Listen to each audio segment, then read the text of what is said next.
कहानी सुबह एक कैंप सीन से शुरू होता है, जहां एक आदमी पान बजाते हुए सारे लोगों को जगाता है। उसके कैंप में हम एक सोते हुए लड़के को देखते हैं। उसी के साइड में एक और आदमी होता है जो अपने जूते को देखते हुए कहता है, इसमें क्या प्रॉब्लम है। उसकी आवाज सुनकर पहले वाला लड़का अपनी आंखें खोलता है और कहता है, उफ क्या बकवास है, चुप रहो, इसका नाम एनक्रिड है और यही हमारी स्टोरी का मेन कैरेक्टर है। वहाँ पर उसके जैसे काफी सारे लोग होते हैं। एनक्रिड कहता है, बहुत परेशानी के बाद मुझे इन बेवकूफों का स्क्वाड लीडर बनाया गया। इसके कुछ दिन बाद हम एक बैटलफील्ड का सीन देखते हैं, जहां पर दो सेना एक दूसरे के समस्त खड़ी होती है। तभी उनका जर्नल चिल्लाते हुए उन सभी को आक्रमण करने को कहता है। उसके इतना कहते ही वो दो सेना एक दूसरे पर आक्रमण कर देती है। उन्हीं के बीच में हमारा में कैरेक्टर एनक्रिड भी होता है।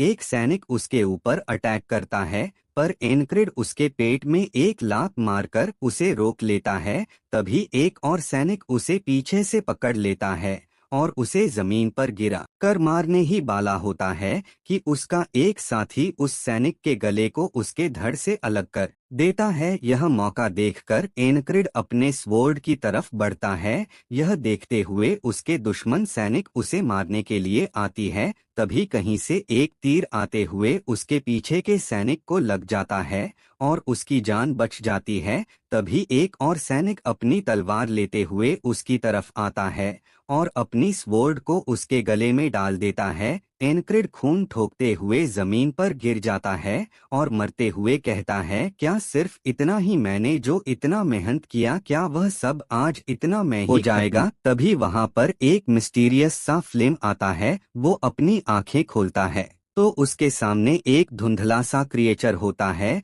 वो खुद को पाता है कि वह किसी और ही जगह पर है। तभी वो प्रेजेंट में अपनी आंखें खोलता है। उसके बगल वाला आदमी कहता है, इसमें क्या प्रॉब्लम है। यह देखकर एनक्रिड काफी शॉक होता है। वह पाता है कि वो फिर से उसी समय में आ चुका है। इसके बाद हम फिर से बैटल फील्ड में देखते हैं, जहां पर एक सैनिक अपने स्वॉर्ड से अटैक करता है, लेकिन एनक्रिड अपने सीड से उसे रोक लेता है। उसके साइड एक और स्वॉर्ड आती है जो उसके गले में आर पार हो जाती है। इसी के साथ अपना मेन कैरेक्टर फिर से मारा जाता है।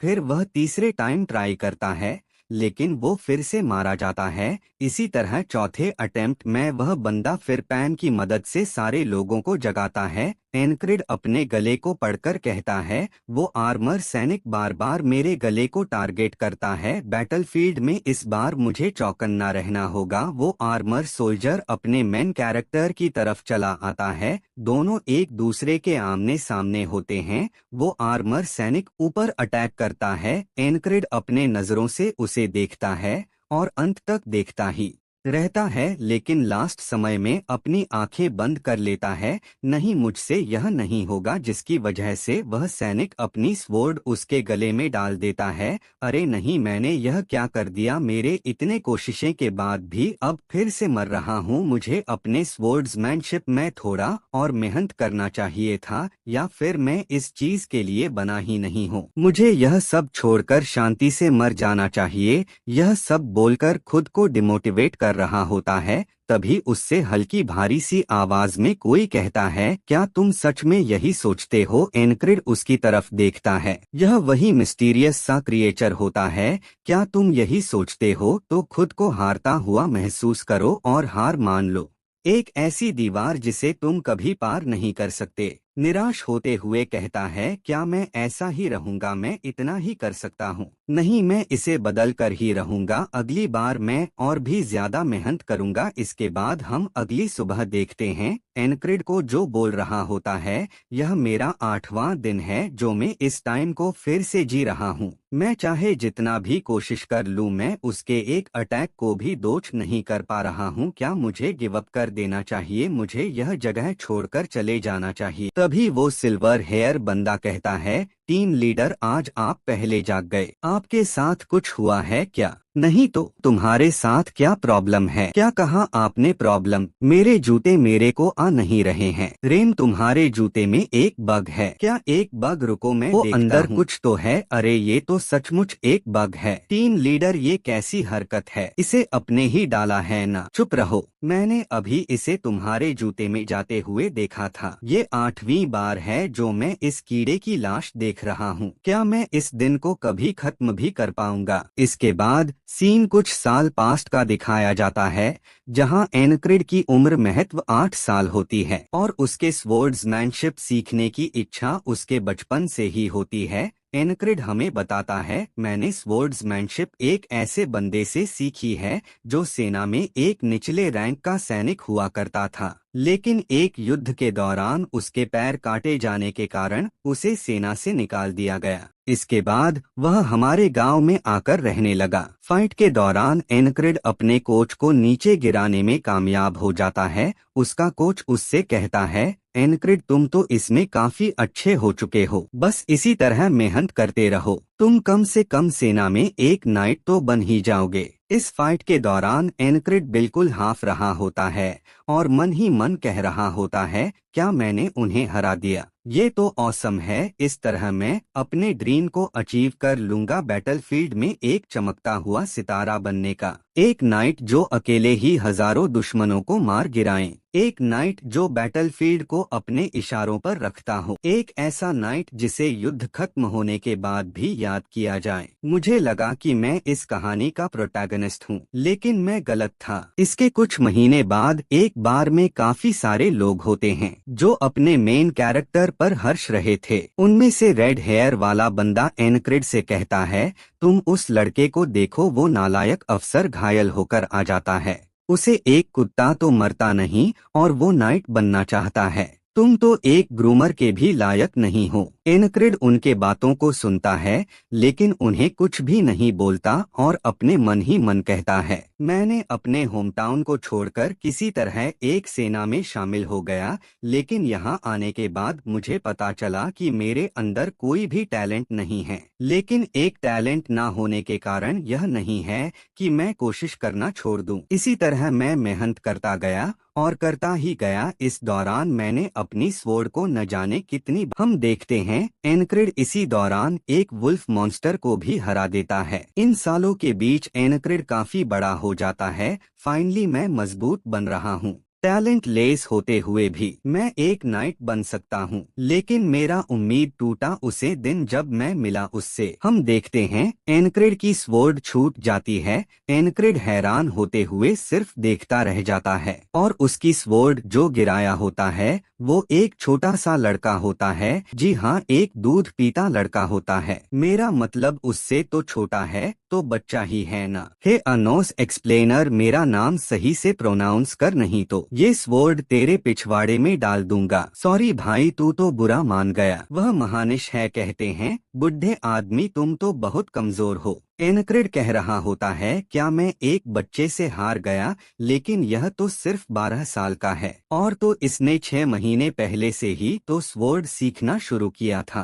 और एक मैं मूर्ख हूँ जिसने 1 दशक अधिक समय तलवार चलाने में बिताया हो, इस हद तक कि मेरी हथेलियां भी छिल गई। क्या यह डिफरेंट है एक टैलेंट लेस और टैलेंट फुल लड़के में? क्या यहीं पर मेरा सारा मेहनत व्यर्थ चला गया? अब कोई रास्ता नहीं है। सीन शिफ्ट होकर चांदनी रात का दिखाया जाता है, जहां तारे टिमटिमा रहे थे, जिसे देखकर मन शांत हो जाए। उसी के नीचे एक बंदा अपनी ट्रेनिंग को जोरों शोरों से कर रहा होता है। ये बंदा एनक्रिड ही होता है। उस बात को अपने दिल पर रखकर अपने ट्रेनिंग को जोरों से कर रहा होता है। इसी तरह दिन से रात और रात से दिन होता रहता है। एनक्रिड चिल्लाते हुए कहता है, मैं हार नहीं मानूंगा, मैं अपने गोल को अचीव कर कार रहूंगा। अपने स्वॉर्ड से उसे पेड़ पर स्लाइस मारता है। उसकी हिम्मत देखकर उसकी स्वॉर्ड भी कांप जाती है। फिर एनक्रिड रुकता है, बिल्कुल थका हुआ। वो देखता है उसके इतने सारे स्लैश के बावजूद उस पेड़ पर केवल कुछ कट ही आया होता है। आखिर मैं बाकी सारे लोगों से ज्यादा मेहनत करता हूँ, पर क्या टैलेंट इतना इम्पोर्टेंट है? मैं भले ही नाइट ना बन पाऊँ पर मैं हरन कभी नहीं। यह बोलकर अपनी स्वॉर्ड को उस पेड़ पर चलाता है। मैं एक नाइट ना बनो पर मैं कम से कम एक एक्सपीरियंस्ड सैनिक बनकर ही रहूंगा,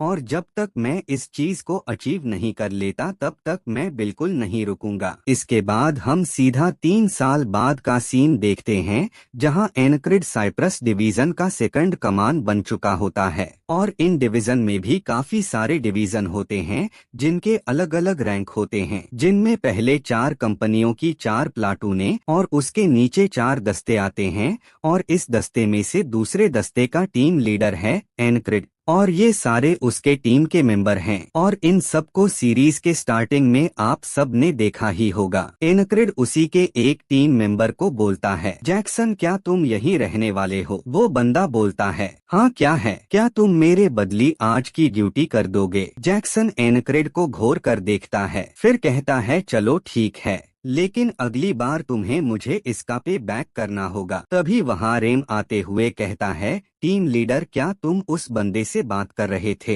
वो कमीना तुम्हें किस तरह घूर रहा था? एनक्रिड कहता है रेम। तभी रेम कहता है, टीम लीडर क्या तुम मुझ पर भी कुछ थोपने की कोशिश कर रहे हो? एनक्रिड थोड़ा सीरियस होते हुए कहता है, रेम हार्ट ऑफ द बीस्ट मैं इसे फिर से सीखना चाहता हूँ। रेम उसे हैरानी से देखता है और बोलता है, क्या आपने पिछली बार इसे सीखने की कोशिश छोड़ नहीं दी थी? आपको क्या लगता है कि अब यह काम करेगा? इसके बाद सीन वापस से प्रेजेंट का दिखाते हैं, जहां पर नॉरेटर हमें बताता है, नॉलेलिया versus Aspen close combat battle युद्ध फिर से शुरू हुई। मैं इस युद्ध में मारा गया, लेकिन इस जीवन में वापस आ गया और उसी दिन को बार बार जीने लगा।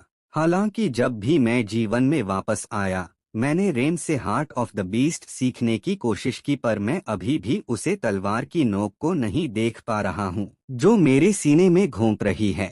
अगले दिन बैटल का होता है, जहां फिर से सारी सेना होती है, और मैं इसे बताकर आप सभी को बोर नहीं करना चाहता हूं, तो हम जल्दी जल्दी कहानी में आगे बढ़ते हैं, जहां सारे सेना जोश में आते हुए एक दूसरे पर आक्रमण कर देती है।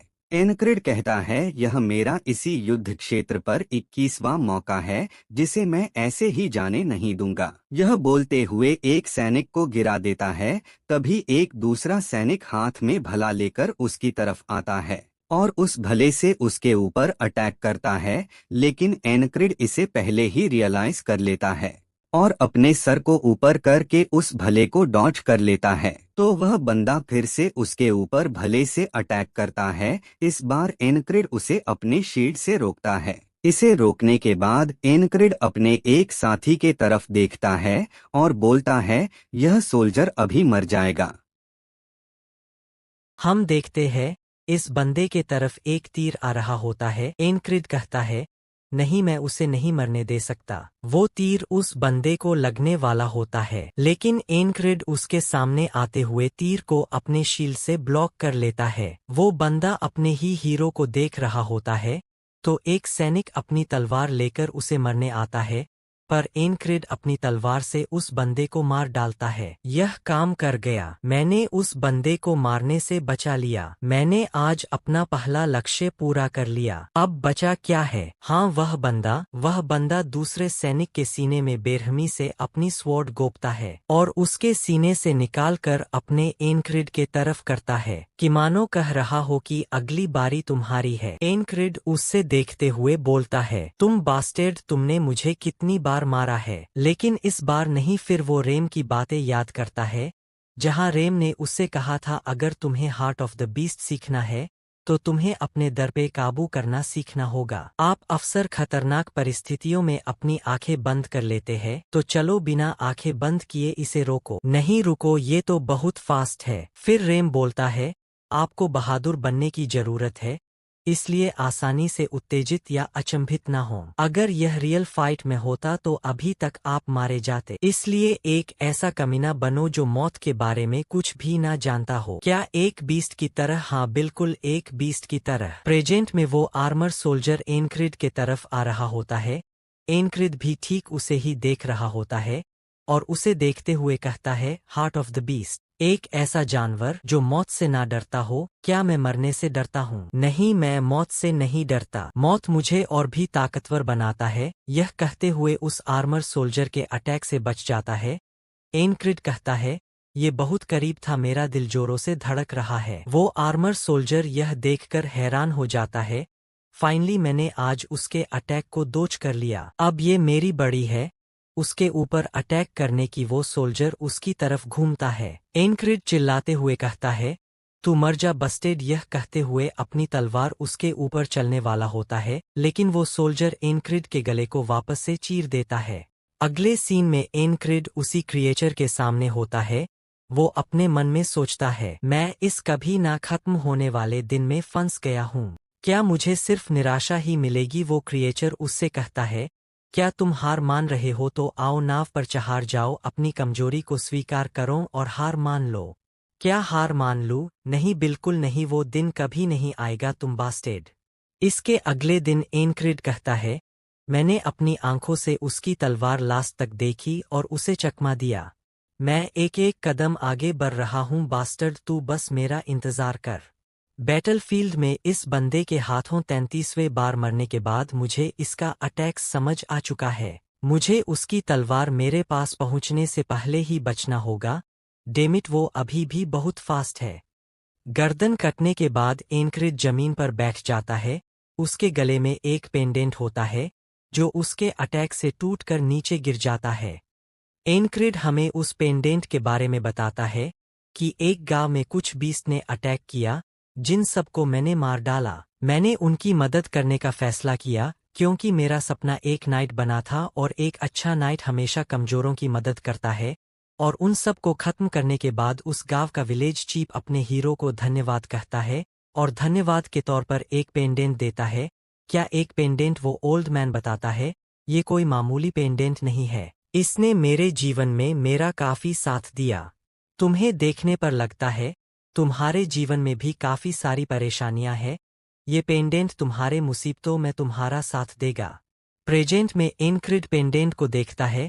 क्या यही पेंडेंट आज के घटना को बार बार दोहरा रहा है, सिर्फ इसलिए कि मैं अपने सपने को पूरा कर सकूं? तभी वो सोल्जर अपने हीरो से कहता है, क्या तुम्हें दर्द हो रहा है? रुको, मैं तुम पर थोड़ा मर्सी करता हूँ तुम्हें खत्म करके। क्या मर्सी माई एस, तुम बस एक खूनी हो जो लोगों को मारकर एंजॉय करता है। कहानी फिर से उस पहलू से शुरू होता है। एनक्रिड रेम को कहता है, रेम, मैंने तुम्हारे जूते में एक कीड़ा डाल दिया है। क्या कहा तुमने बस्टेड? तुमने अपना दिमाग खो दिया है क्या? बातें करना बंद करो और बाहर आओ। चलो आज का ट्रेनिंग करते हैं। क्या कहा ट्रेनिंग? आज इसे क्या हुआ? बाहर ट्रेनिंग में रेम अपने दोनों हाथों में कुल्हाड़ी लेकर उसके ऊपर बार करता है। एनक्रिड गौर से उसके मोमेंट को देखता है और लास्ट एक सेकंड में उसे दोच कर लेता है। क्या उसने दोच किया हो? आप इसमें अच्छे हो रहे हो, लेकिन आप पूरा दिन करते क्या हो जो आपकी फिजिक्स इतनी अच्छी हो रही है? ये जरूर से तुम्हारे ही ट्रेनिंग का असर है। हालांकि हमने बैटल करते करते 10 टाइम फाइट कर ली है, लेकिन इतनी जल्दी से तुम्हारी रिफ्लेक्शन नहीं बढ़ सकती। और अपने मन में कहता है, ये मेरा अनुभव है जो मैंने उन सभी फाइटों से सीखा है। रेम, शायद से ये मेरा लक है जो मैं सब कुछ इतनी जल्दी सीख रहा हूँ। वैसे भी इसमें हैरान होने वाली बात क्या है? तुम्हारा लक कब से इतना अच्छा हो गया? रेम, चलो एक और फाइट करते हैं। क्या एक और फाइट? चलो हाँ, क्यों नहीं। उसके अटैक को डोज करता है। इवन मैंने डिमैन ऑफ द बीस्ट सिखा भी लूँ तो भी मैं मारा जाऊंगा अगर मैंने अटैक करना नहीं सीखा तो। आखिर आप कब तक इससे बचोगे टीम लीडर? रेम, सही कह रहा है, आखिर मैं इससे कब तक बचूंगा? मुझे भी अटैक करना होगा, पर कैसे? मेरे पास उस बस्टेड की तकनीक है। टीम लीडर, आपकी रिफ्लेक्शन कितनी ही तेज क्यों ना हो जाए, लेकिन जब तक आप मेरे ऊपर अटैक नहीं करोगे इसका कोई मतलब नहीं है। रेम, तुमने सही कहा, मैं इस वाले अटैक में अपना सब कुछ लगा दूंगा। एनक्रिड तलवार को पीछे करके अपने पैर से एक स्टैंड लेता है। अब तुम क्या फूलिश कर रहे हो? एनक्रिड उस सोल्जर के अटैक पैटर्न को रेम के ऊपर ट्राई करता है, लेकिन रेम अपनी कुल्हाड़ी से उसे रोककर उसकी तलवार उससे दूर फेंक देता है। क्या मैंने अभी उस बस्टेड के अटैक को किया? मैंने उस बंदे के अटैक पैटर्न को कॉपी किया, या तो होना था उसके हाथों इतनी बार मर चुका हूं कि मेरा शरीर अभी भी उसे याद रखे है। क्या यार, इसमें कुछ खोने के लिए भी होना चाहिए था। खैर छोड़ो इसे। अब तक आपने मुझे जो कुछ भी दिखाया है, उसमें अभी जो आपने छोरा घूपने वाला अटैक दिखाया है, वो सबसे अच्छा है। लेकिन इसमें अभी भी कुछ गलतियां हैं जिसे आपको सुधारने की जरूरत है। बेशक आप जब भी यह अटैक करना तो अपनी स्वॉर्ड को टाइटली पकड़ना, जिस वजह से आपका अपोनेंट आपकी तलवार नहीं गिरा पाएगा। और एक चीज और, ये कुछ ऐसा है कि आप अपने आप पर बहुत संदेह करते हैं। आपको खुद पर थोड़ा भरोसा करना चाहिए। ठीक है, मैं इसे ध्यान रखूंगा। अगर तुम इसे अच्छे से मास्टर कर लो तो कोई भी बंदा इससे नहीं बच सकता। और ये याद रखे, आने वाले जंग में अपनी तलवार पर पकड़ ना खोए। भले ही रेम ने मुझे समझाने में काफी सारी गलतियां की, फिर भी मैं समझ गया कि उसका क्या मतलब था। अगले दिन बैटल में वो सोल्जर अपने तलवार से वार करता है, लेकिन एनक्रिड उसे अपने शील्ड से रिफ्लेक्ट करने की कोशिश करता है, लेकिन उसके बार में बहुत ही ज्यादा पावर होती है, जिस वजह से वो उसे रिफ्लेक्ट नहीं कर पाता है और उसक तलवार उसके गले में लग जाता है। डैम, उसके अटैक में बहुत ही ज्यादा पावर है। मुझे खुद पर और भी भरोसा करने की जरूरत है। मुझे उसे मारने के इरादे से तलवार चलानी होगी। तुम्हें इसमें जल्दबाजी करने की जरूरत नहीं है, इसमें धीरे धीरे ध्यान लगाओ। मैं इसमें धीरे धीरे ध्यान नहीं लगा सकता जबकि उसके हाथों इतनी बार मर रहा हूं। मुझे आगे बढ़ना ही होगा, भले ही ये एक एक कदम ही क्यों ना हो। इसी तरह 2 महीने बीत जाते हैं, पर एनक्रिड मरता ही रहता है। 3 महीने, 4 महीने, इस तरह दिन पर दिन बीतता रहता है। लेकिन फाइनली 124वें दिन एनक्रिड रेम के ऊपर अटैक करने में कामयाब हो जाता है। रेम उसके इस अटैक से थोड़ा चौंक जाता है। एनक्रिड इस अटैक को करने में अपनी सारी ताकत लगा देता है। क्या तुम पागल हो गए हो? तुम्हारे हाथों से खून बाहर आ रहा है। तुम पागल आदमी, इस तरह हंसना बंद करो। एनक्रिड उस अजीब से हंसी में कहता है। फाइनली मैंने उस कमीने के वार को काबू कर लिया। एनक्रिड चिल्लाते हुए उस बंदे के ऊपर वार करता है।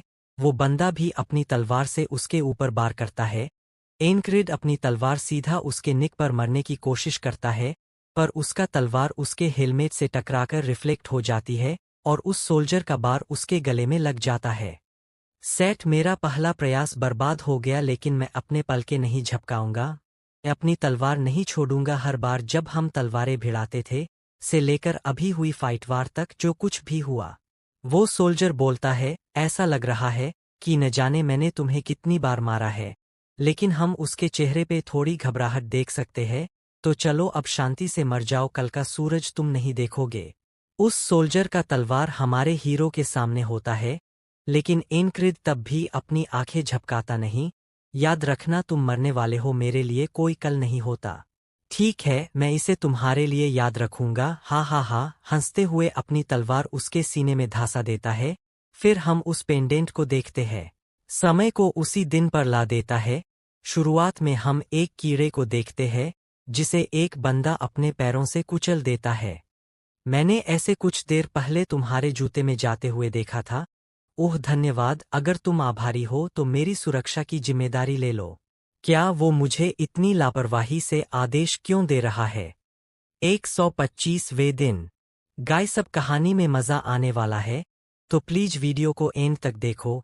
Back to topic. अरे बड़ी बड़ी आंखों वाले, यस स्क्वाड लीडर, मुझे कुछ आर्मर, शील्ड और डैगर चाहिए। मैं बाद में तुम्हें इसका पे बैक कर दूंगा। क्या बाद में? पर स्क्वाड लीडर, आप जानते हो कि मेरे यहाँ कोई उदारी नहीं चलती। ठीक है, मैं आप पर भरोसा कर रहा हूँ। वैसे मैं आमतौर पर किसी पर उपकार नहीं करता, तुम्हें पता है ना? क्या स्क्वाड लीडर कभी अपने आदेशों को लेकर इतना आक्रामक रहा है?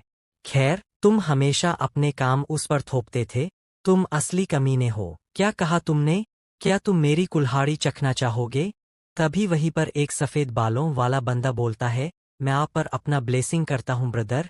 रेम कहता है, हाँ, उसे तुम्हारी ब्लेसिंग की ज्यादा जरूरत है। वो आदमी आज अजीब व्यवहार कर रहा है। दूसरी तरफ एनक्रिड सोच रहा होता है, वो आदमी आमतौर पर इतना तीव्र नहीं होता, हर बार जब मैं मरता हूं तो मुझे अंतहीन दर्द का अनुभव होता है। अगर क्या हो मैं उसे हरा नहीं पाया तो क्या मैं उसे हरा भी पाऊंगा? या फिर मैं यह सब छोड़कर सिर्फ जिंदा रहने की कोशिश करूं तो क्या मैं इस दिन को पार कर पाऊंगा या फिर मैं इसी दिन से जागूंगा? मैं अब पहले से ज्यादा ताकतवर हो चुका हूं, पर क्या मैं इससे खुश रहूंगा? नहीं, ये मेरे लिए कोई ऑप्शन नहीं है, मुझे इसे पार करना ही होगा। यह मेरे सामने एक वॉल है, जिसे मुझे पार करना है, मैं इसे अपनी तलवार घोंपना चाहता हूँ।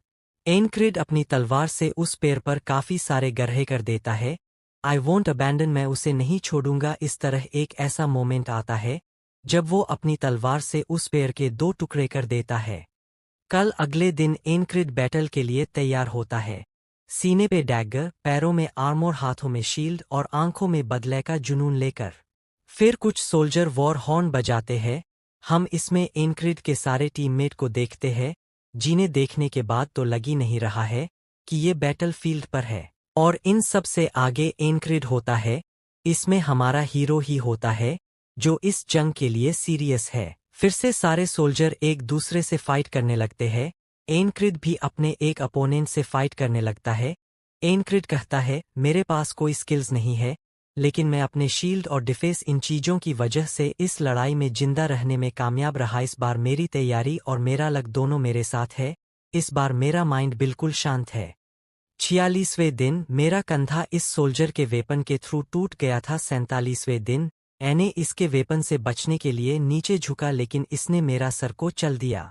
इसलिए इस बार उसके वेपन से अटैक करने से पहले मैं उस पर वार करूंगा। 71वें दिन एक सोल्जर ने मेरा पैर काट दिया। मैं इसके बार के लिए कुछ भी नहीं कर सकता, मुझे अपने आर्मोर पर रिलाई करना होगा।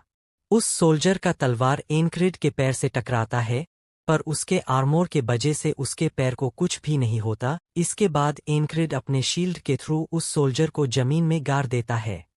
92वें दिन मेरा सिर एक कुल्हाड़ी के वजह से फट गया था। अगर उसे जिंदा रहने दूंगा तो ये बंदा मेरे और उस सोल्जर के साथ मेरी लड़ाई में बाधा डालेगा, इसलिए मुझे उसे जिंदा रहने देने की कोई जरूरत नहीं है।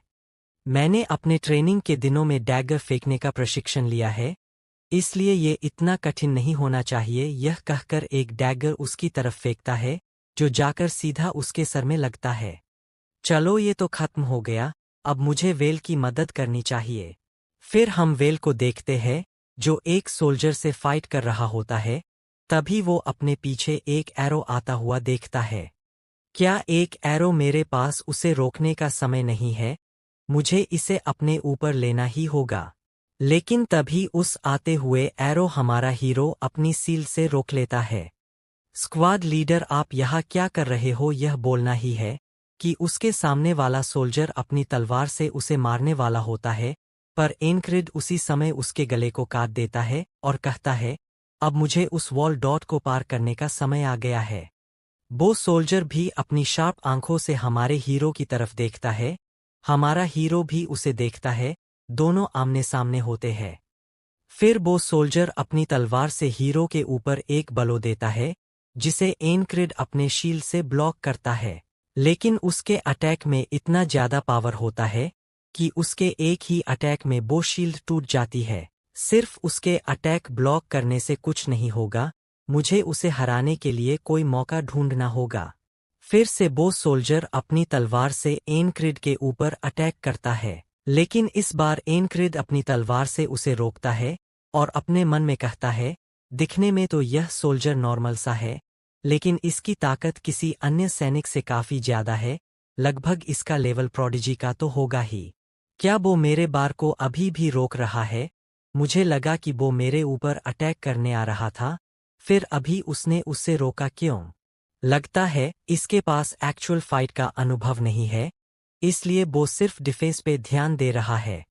पर तभी एनक्रिड उसे गलत साबित करते हुए उसके सिर में एक हेडबर्ड मार देता है। फिर वो अपने पैर में रेत लेकर उसके आंखों में झोंक देता है और इसके बाद उसे मारने की कोशिश करता है। लेकिन वो सोल्जर आंखों में रेत जाने के बाद भी अपनी आंखें बंद नहीं करता और अपने हीरो को देखते हुए वो भी उस पर अटैक करने के लिए जाता है और अपनी तलवार उसे भौंकने की कोशिश करता है, लेकिन एनक्रिड अपनी गर्दन साइड करके उससे बच जाता है, जिस वजह से वह सोल्जर थोड़ा दूर चला जाता है। पर उसी समय वो सोल्जर घूमता है, एनक्रिड भी उसकी तरफ घूमता है। मुझे अब पता चल गया मुझे क्या करना है। वो सोल्जर अपनी तलवार उसकी तरफ करता है, एनक्रिड अपनी तलवार उसकी तरफ करता है। एनक्रिड कहता है, मैं इसमें सब कुछ लगा दूंगा। दोनों की तलवार एक दूसरे से टकराती है, पर इस जगह पर हीरो का लक काम करता है और उस सोल्जर की तलवार टूट जाती है। फिर यहाँ से कुछ दूरी पे एक बंदा अपने हाथों में बोएरो लेकर खड़ा होता है और उसका एम हमारे हीरो के तरफ होता है। फिर वह उस एरो को छोड़ देता है और इस तरफ वो सोल्जर अभी भी चौंका होता है कि अभी क्या हुआ। उसके हाथों से वो बचा हुआ स्वॉर्ड भी गिर जाता है। फिर एनक्रिड उसे देखते हुए कहता है, फाइनली मैं जीत रहा हूं। पर हम देखते हैं उस बंदे का एरो हमारे हीरो के बिल्कुल नजदीक आ चुका होता है और उसे लगने वाला होता है। पर उसी समय एक कुल्हाड़ी आकर उस एरो को लगता है और वो एरो उसी समय दो टुकड़ों में टूट जाता है। फिर से हम इस सोल्जर की तरफ देखते हैं जिसके गले में एक तलवार घुसी होती है। रेम चलते हुए कहता है, मैं उस एरो बस्टेड को नहीं छोड़ूंगा, मैं उसे मरने जा रहा हूं। तभी जैक्सन रेम को बोलता है, बहुत देर हो चुका है, अपनी ताकत बर्बाद मत करो। दूसरी तरफ एनक्रिड अपनी तलवार उस सोल्जर के गले में डाले होता है। वो सोल्जर तो इस समय भी चौंका होता है। इस समय वो सोल्जर इतना चौंका होता है कि उसके गले से चीख भी नहीं निकलती। बाकी सारे सोल्जर अभी भी एक दूसरे को मार रहे होते हैं और वो सोल्जर हमारे हीरो के सामने घुटने पे होता है। उसे इस हाल में देखने के बाद एनक्रिड चैन की सांस लेता है। फाइनली इतनी बार मरने के बाद आज यह बंदा उसी जगह है जिस जगह में हुआ करता था। नियति हमें वापस से आज इस जगह लाई है। बस फर्क इतना सा है कि इस बार तुम मेरे हाथों मर रहे हो। चलो मैं तुम्हारे लिए इसे आसान बना देता हूँ। ये कहकर अपनी तलवार से एक स्लैश लगा देता। दूसरे सीन में हम उसकी गर्दन हवा में उड़ते हुए देखते हैं। उस सोल्जर को मरने के बाद हीरो अपने चेहरे पर एक बड़ी सी खुश मिजाज स्माइल करता है। इसके बाद हम उस दीवार को देखते हैं जो टूटकर नीचे गिर रहा होता है। उस दीवार के दूसरी तरफ हीरो अपने घुटने पे रहता है। फाइनली मैंने उसे दीवार को पार कर लिया, पर उसका ये समय ज्यादा देर तक नहीं टिकता क्योंकि उसके पीछे कोई चीज आकर बहुत ही जोर से हिट करता है। हम उस बंदे को देखते हैं जिसने यह चीज फेंका होता है। वो एनिमी कुछ ज्यादा ही अजीब होता है।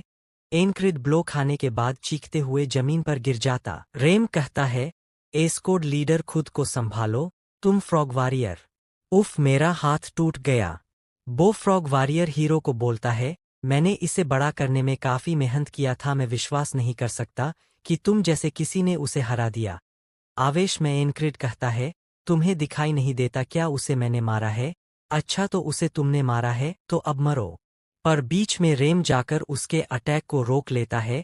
उसके वॉरियर कुछ कदम पीछे चला जाता है। फिर रेम अपनी कुल्हाड़ी से उसके ऊपर अटैक करता है, लेकिन वो वॉरियर अपनी तलवार से उसे रोक लेता है। रेम अपने तीत को चिपते हुए उसे देखता है। वो बंदा भी अपनी डरावनी शक्ल से उसे देखता है। फिर वो दोनों एक दूसरे पर स्लैश पे स्लैश कर रहे होते हैं। एनक्रिड के तरफ एक सोल्जर उसे मारने वाला होता है, लेकिन उस जगह पर जैक्सन आते हुए उस सोल्जर को खत्म कर देता है। वो दोनों फाइट करते करते एक दूसरे से थोड़ा दूरी पे चले जाते हैं। रेम उस वॉरियर से बोलता है, अगर तुम हमारे एस्कोड लीडर का सिर चाहते हो तो तुम्हें पहले मेरी अनुमति लेनी होगी। क्या एस्कोड लीडर वो कमजोर आदमी तुम्हारा कमांडर है? तुम नहीं। रेम अपने मन में सोचता है, फ्रॉग्स वॉरियर रेस ये सिर्फ युद्ध के लिए ही पैदा हुई है और ये वॉरियर काफी स्किल लग रहा है। मुझे किसी तरह इस कमबख्त फ्रॉग को हराना होगा। और दूसरी तरफ ये वॉरियर भी सोच रहा होता है कि ऐसे तुच्छ बैटलफील्ड में एक इसके जैसा वॉरियर क्यों है? क्या ये सच में उस आदमी को बचाना चाहता है? रेम अपनी एनर्जी निकलते हुए कहता है, अगर तुम्हें हमारे एस्कोड लीडर को मारना है तो तुम्हें अपनी जान जोखिम में डालनी पड़ेगी। ये बैटलफील्ड इसके लायक नहीं है कि मुझे अपनी जान जोखिम में डालनी पड़े। अभी के लिए तो मैं जा रहा हूँ, हम अगली बार फिर मिलेंगे। ओ कायर, तुम कहाँ जा रहे हो? रुक जाओ। दूसरी तरफ जैक्सन एक सोल्जर से फाइट कर रहा था, पर रेम वहां आते हुए उस सोल्जर को मार देता है और जैक्सन से कहता है, अपने पीछे देखो। एक सोल्जर जैक्सन को मरने की कोशिश करता है, लेकिन सफेद बालों वाला बंदा उस सोल्जर को मार देता है। इसी तरह उसके सारे टीममेट एक दूसरे को मदद करते हुए बाकी सारे सोल्जर को मारते हैं और अपने एस्कोड लीडर को बचाते हैं। एनक्रिड उन्हें फाइट करते हुए देखता है और यह भी कि वो किस तरह मेरी मदद कर रहे हैं। दुश्मन सेना खुद को हारता देख वहां से भागने लगती है। एनक्रिड खुद को जीतता देखा अपनी आंखें बंद कर लेता है। फिर वो चारों तरफ अंधेरा देखता है। तभी वहां पानी गिरने की आवाज आती है। जो आवाज सुनकर एनक्रिड अपनी आंखें खोलता है, वो खुद को उसी जगह में पाता है। तभी उस क्रिएचर की आवाज अपने हीरो के कानों में सुनाई देती है। तुम एक दिन जीवित रहने में कामयाब रहे, लेकिन बस इतना ही, क्योंकि तुम इसका सामना नहीं कर पाओगे। वे दीवार आपके रास्ते में आती रहेगी। तुम्हारी किस्मत निराशा और हार मान लेना है। मैं अपने भाग्य को बदलना चाहता हूँ। मैं कभी जिस दीवार को पार करना चाहता था, आज उस दीवार को पार कर चुका हूँ। आगे मेरे लिए ऐसी दीवारें आते रहेगी, पर मैं फिर भी उन्हें पार करता रहूंगा। वो क्रिएचर बोलता है, मैं बेसब्री से उस दिन का इंतजार करूंगा जब वे आंखें और महत्वाकांक्षा से भरी हो। पूरी तरह से अपना प्रकाश खोते हुए एनक्रिड बेड पे अपनी आंखें खोलता है। उसके पूरे शरीर में बैंडेज लगा होता है। वो अपने चारों तरफ देखते हुए कहता है, यह कौन सा जगह है? देखने में तो ये मेडिकल कैंप लग रहा है। उस जगह पर रेम भी होता है, जो उससे कहता है, तुम पिछले 2 दिनों तक सो रहे थे, अब तुम कैसे हो? वैसे मैंने तुम्हें उस कमीने फ्रॉग से बचाया था, तुम्हें याद है ना? क्या फ्रॉग? ओ हाँ, मुझे थोड़ा थोड़ा याद है, पर मेरा सर क्यों दर्द कर रहा है? अंत में मैंने उस सोल्जर को हरा दिया था और उसे हराने के बाद वो वॉरियर आया था। यह हैरानी की बात है कि मैं बच गया, और ये चीज अपने मन में ही कहता है। रेम बोलता है, हाँ ऐसा हो सकता है। डॉक्टर ने कहा था आपके शरीर पर ज्यादा गंभीर चोटें नहीं आई है, लेकिन तुम्हारा सर बुरी तरह से हिल चुका है। वैसे तुम्हें मैं तो याद होना कि हम कितने अच्छे दोस्त थे। मैंने कभी नहीं कहा कि हम दोस्त हैं। वैसे मुझे नहीं पता था कि तुम इतने अच्छे नोबल हंटर हो। अरे चुप रहो, यहाँ काफी सारे लोग हैं।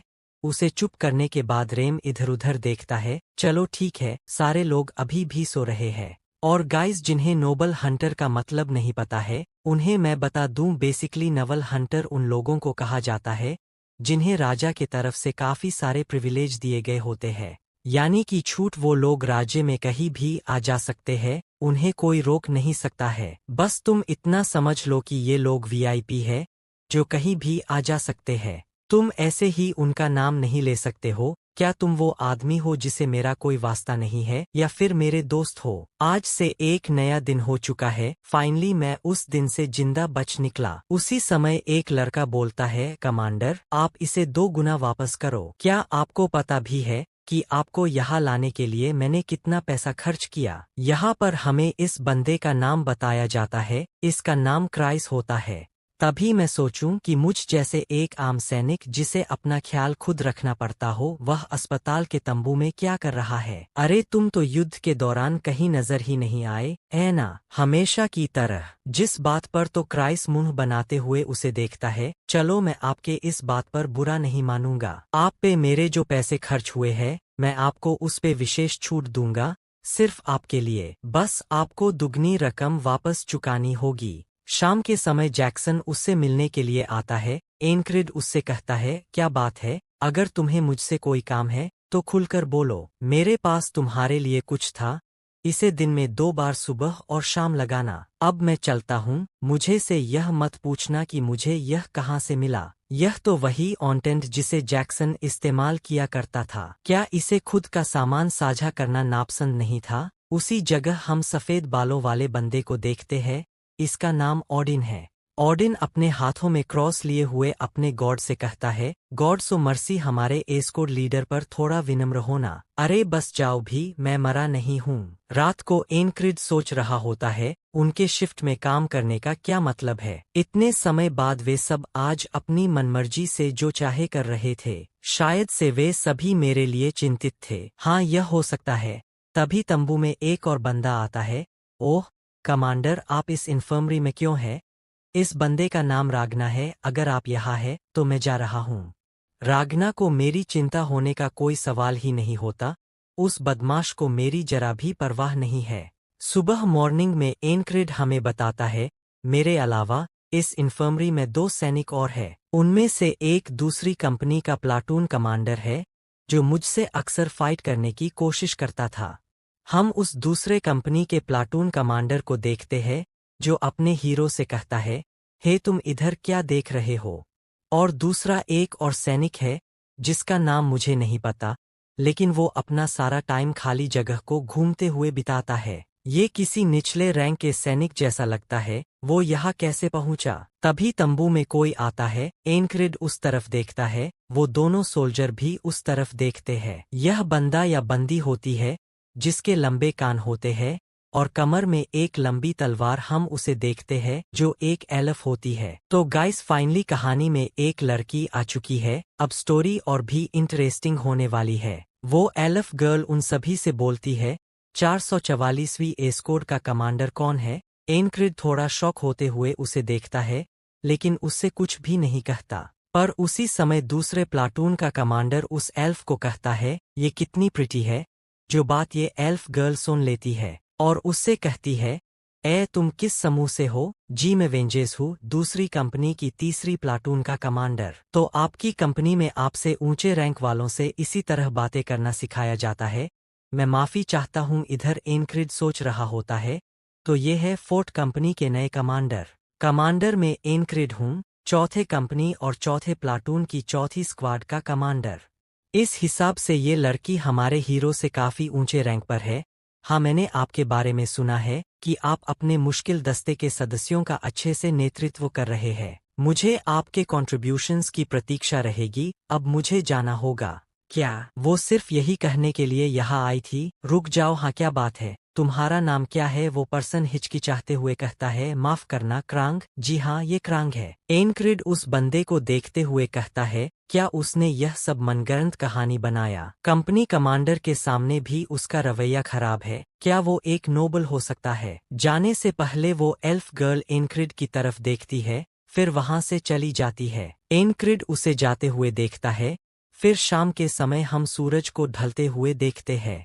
तंबू में एनक्रिड अपने हाथों को मूव करते हुए कहता है, मेरा अधिकांश दर्द कम हो चुका है और अब मैं अपने हाथों को भी मूव कर सकता हूँ। अब मुझे अपना ट्रेनिंग शुरू कर देना चाहिए, पर पहले मुझे अपने कपड़े पहन लेना चाहिए। तभी दूसरे कंपनी का कमांडर हमारे हीरो से कहता है, तुम कहाँ जा रहे हो? एनक्रिड उससे कहता है, मैं ट्रेनिंग ग्राउंड में जा रहा हूँ। तुम बेवकूफ, सबसे निचले दर्जे का सिपाही होते हुए भी इतना बहादुर बनने का नाटक कर रहा है। दूसरा बंदा चुपचाप बस एनक्रिड को जाते हुए देखता है।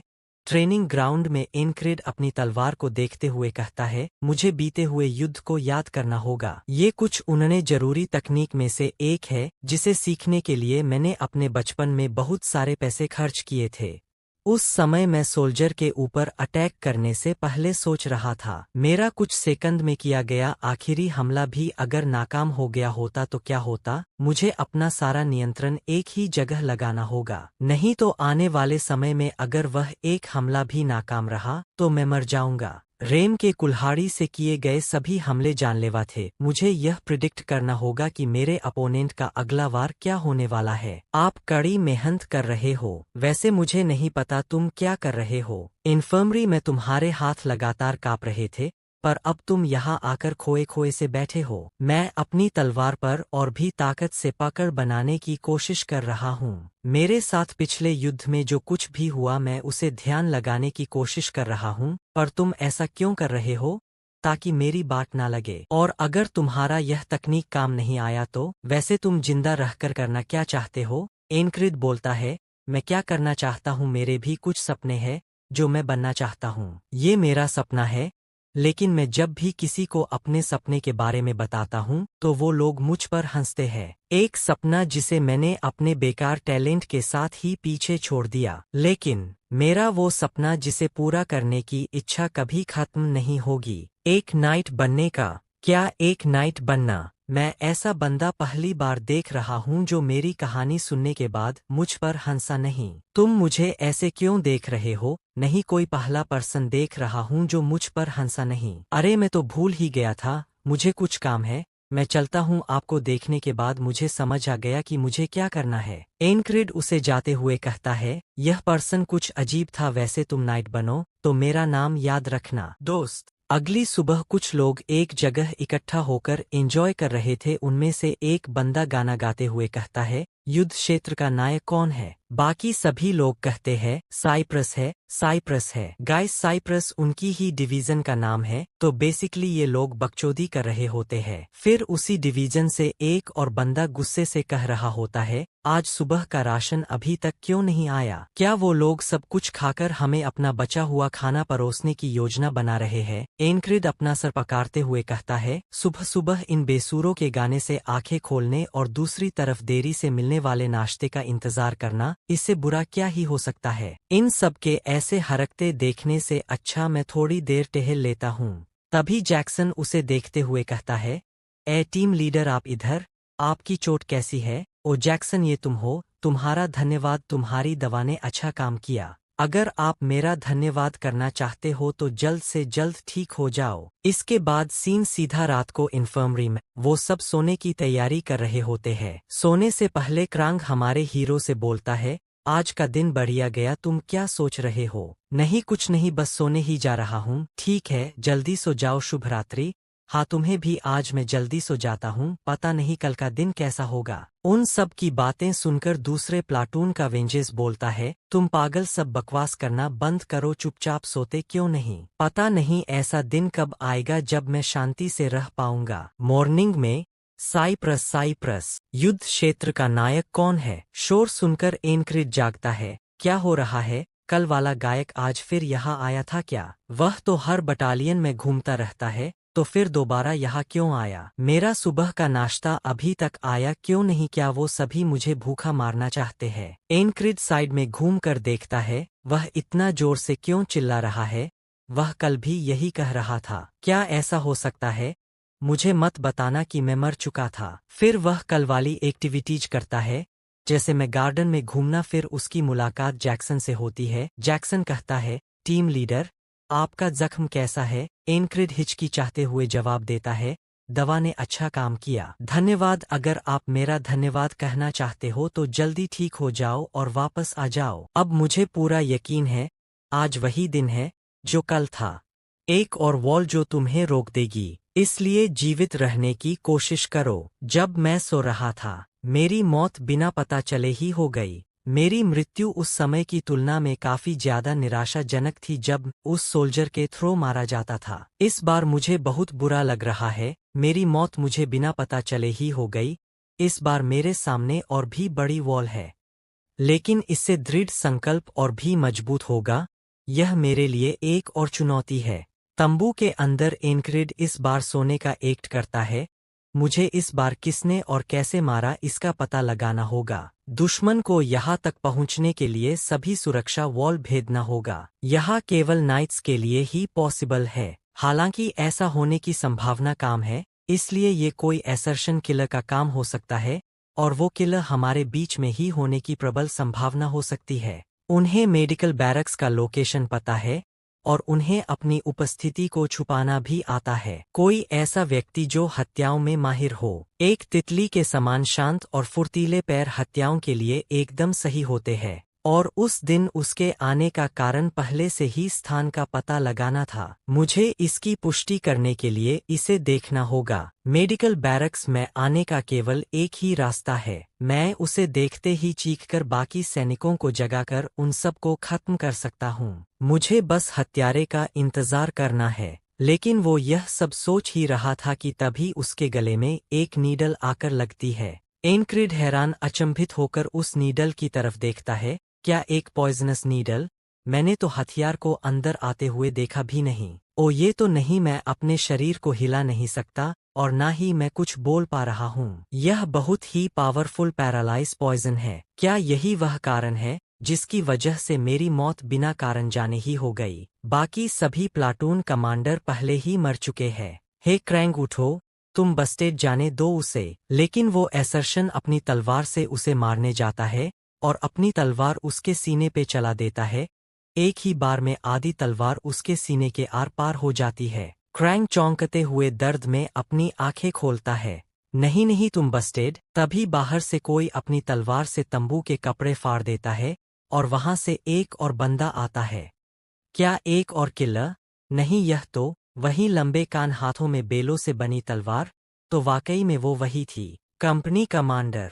अगले दिन उसी सुबह से एनक्रिड तंबू के अंदर बैठकर पिछले दिन को लेकर सोच रहा होता है। एक ही दिन लगातार 3 दिनों से जी रहा हूँ। मैं सतर्क तो था, लेकिन मुझे इसकी मौजूदगी का जरा भी एहसास नहीं हुआ। उसे मारना या आसान नहीं होगा। और हाँ, वो कंपनी कमांडर भी तो है। अगर मैं उस असर्शन को रोकने में कामयाब भी हो गया, तो मुझे इसके तुरंत बाद उसे कंपनी कमांडर का सामना करना पड़ेगा।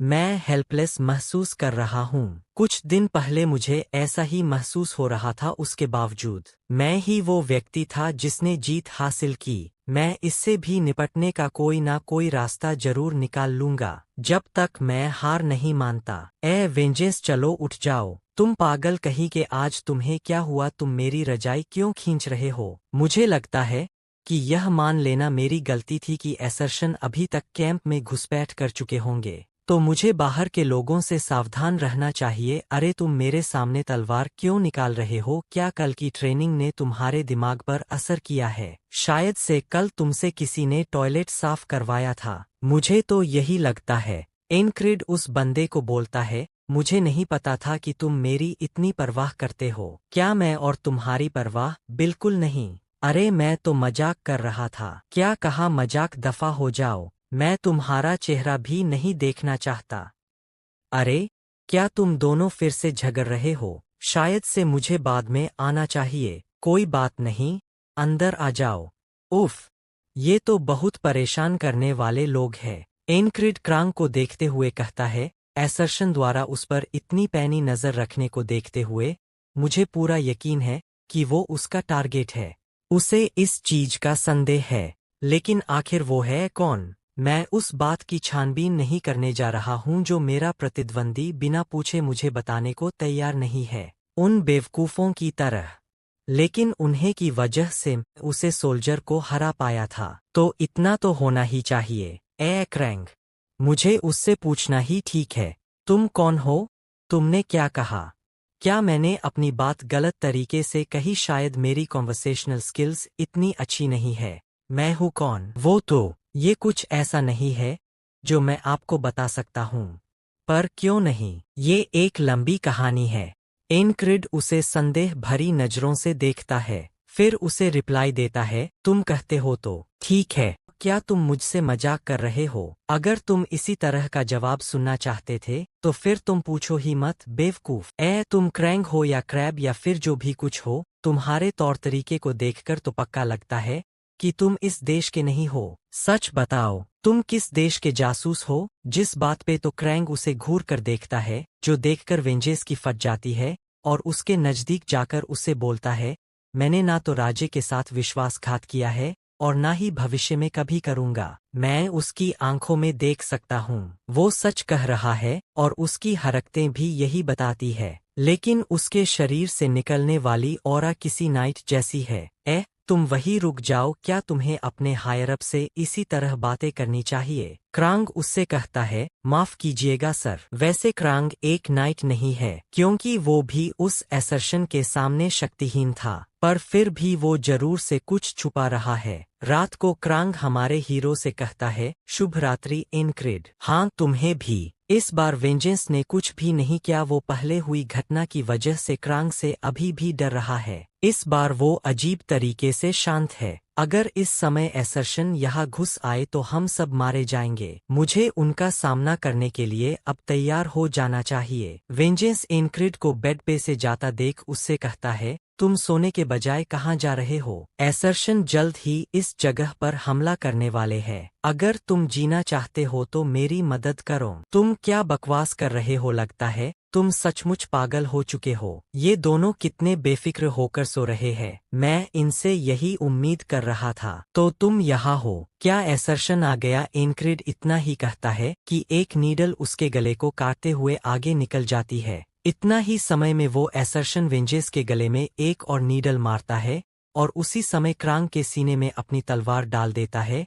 और ये सब केवल कुछ ही पल में होता है। एनक्रिड ये सब देखता रह जाता है। ये चौथी बार। मेरे पास इसका कोई सबूत नहीं है कि असर्शन इस जगह पे अटैक करने वाले हैं, मैं अगर वेंजेस और क्रांग से मदद मांगने की कोशिश भी करूंगा तो भी दोनों मेरे ऊपर भरोसा नहीं करेंगे। मुझे हायराफ रीइंफोर्समेंट से मदद मांगनी चाहिए। इसके बाद एनक्रिड सीधा हायराफ के पास मदद मांगने के लिए जाता है, लेकिन हायराफ उसे ये कहकर भगा देती है, तो तू ये कह रहा है कि एसर्शन इस जगह पर अटैक करने वाले हैं। चुपचाप यहाँ से दफा हो जा, नहीं तो मैं तुझे हमेशा के लिए शांत कर दूंगा। मुझे खुद पर ही भरोसा करना होगा, इस बार मुझे पता है वो एसर्शन कब आने वाला है।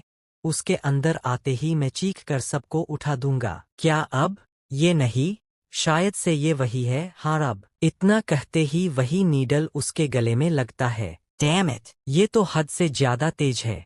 इस बार मुझे तंबू के बाहर रह कर देखना चाहिए, दूसरों से मदद मिलने का कोई रास्ता नहीं है। मुझे उन पर घात लगाकर हमला करना होगा और उसके कुछ भी करने से पहले ही उसे हराना होगा। यहाँ से कुछ ही दूरी पे वही एसर्शन होता है जो अपने हाथों से वही नीडल एनक्रिड के तरफ थ्रो करता है, और वो नीडल सीधा जाकर एनक्रिड के गले में लगता है। जबकि मैं उसे देख भी नहीं सकता हूँ, तो मैं उसे मारूंगा कैसे? यहाँ तक कि मैं जो कुछ भी कर रहा हूँ सब उससे पहले से ही पता चल जा रहा है। हम देखते हैं वो एसर्शन एनक्रिड के पीछे ही होता है। वहीं से वो एसर्शन एनक्रिड के गले में नीडल चुभाता है और वहां से आगे की तरफ जाने लगता है। एनक्रिड बोलता है, वो एसर्शन हमेशा से मुझसे एक कदम आगे रहता है। जब तक मैं उसके पॉइजन से बचने का कोई तोड़ नहीं निकाल लेता तब तक इसी तरह मरता रहूंगा।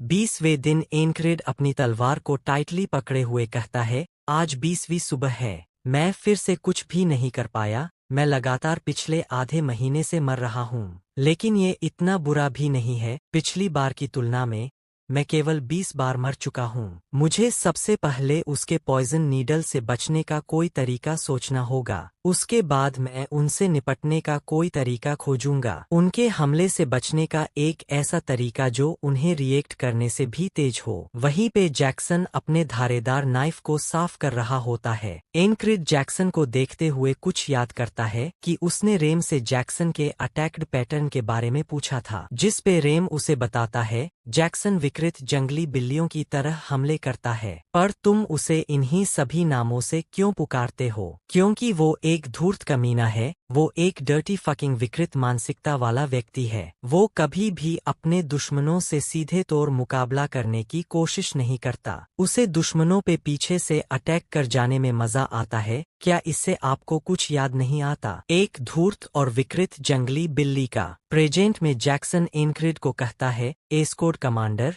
क्या अब आपकी चोटें ठीक है? एनक्रिड मनी मन कहता है, रेम की बातें सुनकर लगता है क्या वो एसर्शन जैक्सन हो सकता है? मैं ऐसे ही जैक्सन पे संडे नहीं कर सकता। और अगर मैं जो सोच रहा हूँ वही सही है तो मैं उसे अपने साथ यूं ही नहीं ले जा सकता, क्योंकि मेरे पास ऐसा करने का कोई अधिकार नहीं है। अगर मैं ऐसा कर भी पाता तो ये एक ऐसी दीवार है जिससे मुझे खुद ही पार करना होगा। तब जैक्सन, मैं बस जैक्सन बन जाऊंगा। जैक्सन, अगर तुम्हारे जैसे किसी व्यक्ति ने मेरी पीठ में छुरा घोंपा होता तो उसे रोकने के लिए मुझे क्या करना होगा? अगर बात मेरी है तो मुझे पक्का यकीन तो नहीं है, पर मेरे हमले से आज तक कोई बच्चा नहीं पाया। जो सुनकर एनक्रिड शॉक होता है, पर फिर भी अगर मुझे तुम्हें रोकना होगा तो। जो बात सुनकर जैक्सन एनक्रिड को अजीब भरी नजरों से देखता है। फिर उन दोनों के बीच थोड़ी देर शांति रहती है।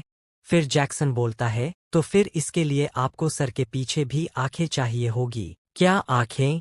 मेरे सर के पीछे? इसका क्या मतलब है? हाँ, बिल्कुल सही समय है। क्या आपको वो गाड़ी दिख रही है? तुम्हारा मतलब वो गाड़ी जो तंबू के पीछे है? क्या इतनी दूर की चीज उसे कैसे दिख गई? क्या सचमुच उसके सर पे भी आंखें हैं? वो अभी गिरने वाला है। और उसके इतना कहते ही सचमुच उस गाड़ी की व्हील निकल जाती है और वो गाड़ी वाला गिर जाता है। ये देखकर एनक्रिड काफी अचंभित होता है।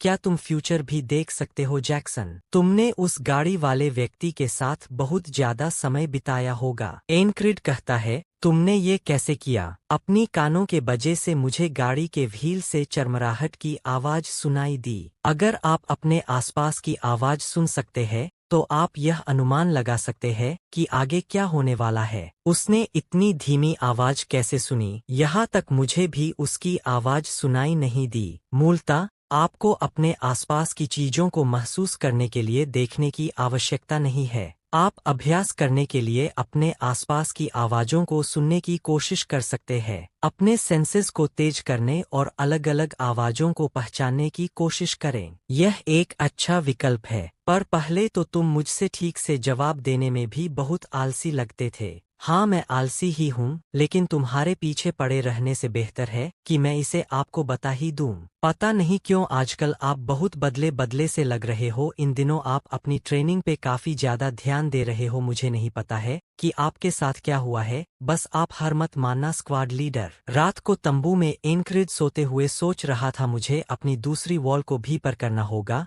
वो एसर्शन अपनी नीडल को इस तरह फेंकता है कि वो हल्की सी भी आवाज किए बिना सीधा जाकर टारगेट को हिट करती है। अगर मैं उसे महसूस कर सकूं तो मैं जीत सकता हूं। मुझे अपने आसपास की आवाजों से उसका पता लगाना चाहिए। रेगुलर फुटस्टेप्स, ये आवाज पेट्रोलिंग टीम की है और ये आवाज मशालों की है। उसके कुछ ही दूरी पे वो एसर्शन तंबू के ऊपर से जंप करता है।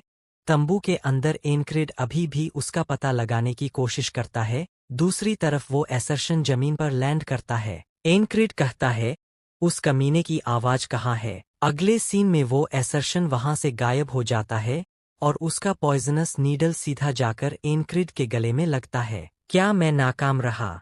मैंने उस बंदे के एक भी कदमों की आवाज नहीं सुन पाया, लेकिन मेरा शरीर उस समय की सब कुछ स्पष्ट रूप से याद किए है। The heart of the beast. आप मंत्र आवाज सुनकर ही बहुत सारी जानकारी प्राप्त कर सकते हैं। आवाज की तीव्रता और दिशा के आधार पर आप किसी वास्तु के स्थान का पता लगाया जा सकता है। और एक बार जब आप धीमी दूर से आने वाली आवाजें सुनने में अच्छे हो जाएं, उस समय आपके कान या कहें तो आपकी दूसरी आंखों की तरह काम कर सकता है। आवाज एक तरंग है। ये तरंग हर दिशा में गुजरती है, चाहे आसपास कितना भी शांति क्यों ना हो। हजारों ध्वनि तिरंगों के आपस में मिश्रित होने की अराजकता में आपको केवल एक ही तरंग को अलग करना होगा। इसीलिए मैंने उस कमीने की गर्दन काट दी थी। एनक्रिड अपने आसपास की आवाजें सुनने की कोशिश करता है, तो एक बंदा किसी और ही बंदे से कह रहा होता है, क्या तुम उस सिटी में गए हो? वो बहुत ही खूबसूरत है।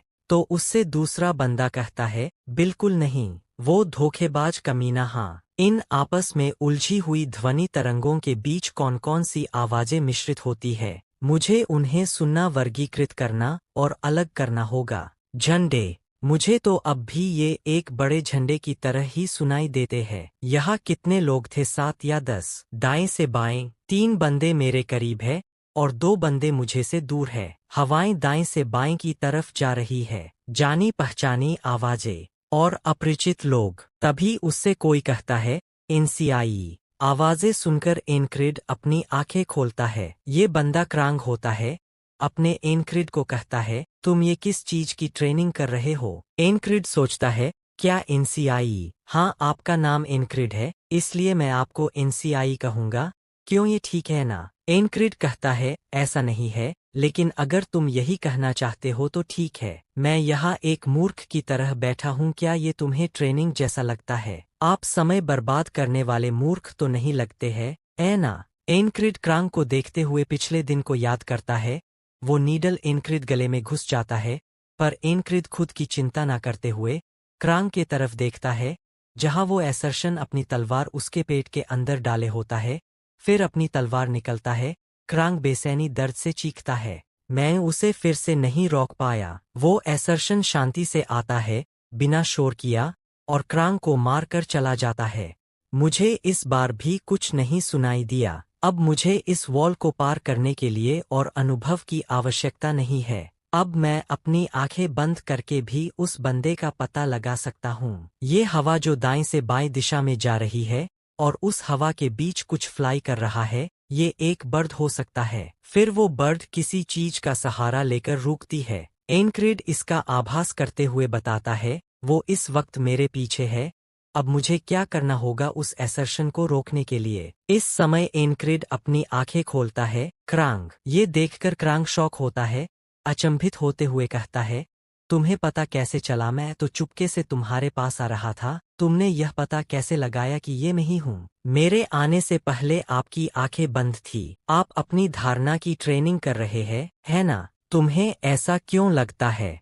क्योंकि आप कोई समय बर्बाद करने वाले मूर्ख नहीं है। रात को वो एसर्शन अपने नीडल हमारे एनक्रिड की तरफ फेंकता है, लेकिन एनक्रिड अपनी गर्दन को थोड़ा साइड में करके उसके पॉइजनस नीडल से बच जाता है और अपने सर के नीचे से एक नाइफ निकलता है और अपनी नाइफ से उस एसर्शन के ऊपर एक स्लैश मारता है, जिससे बचने की कोशिश में वो एसर्शन जमीन पर गिर जाता है। वो एसर्शन घबराते हुए कहता है, तुम्हें पता कैसे चला? एनक्रिड एक इविल स्माइल करते हुए कहता है, फाइनली तुम मेरे हाथ लग ही गए। तू बस्टेड, मेरे सामने सिर्फ एक छोटा चूहा है, बस मर जा शांति से। यह कहते हुए अपनी तलवार से एनक्रिड के ऊपर एक स्लाइस मारता है।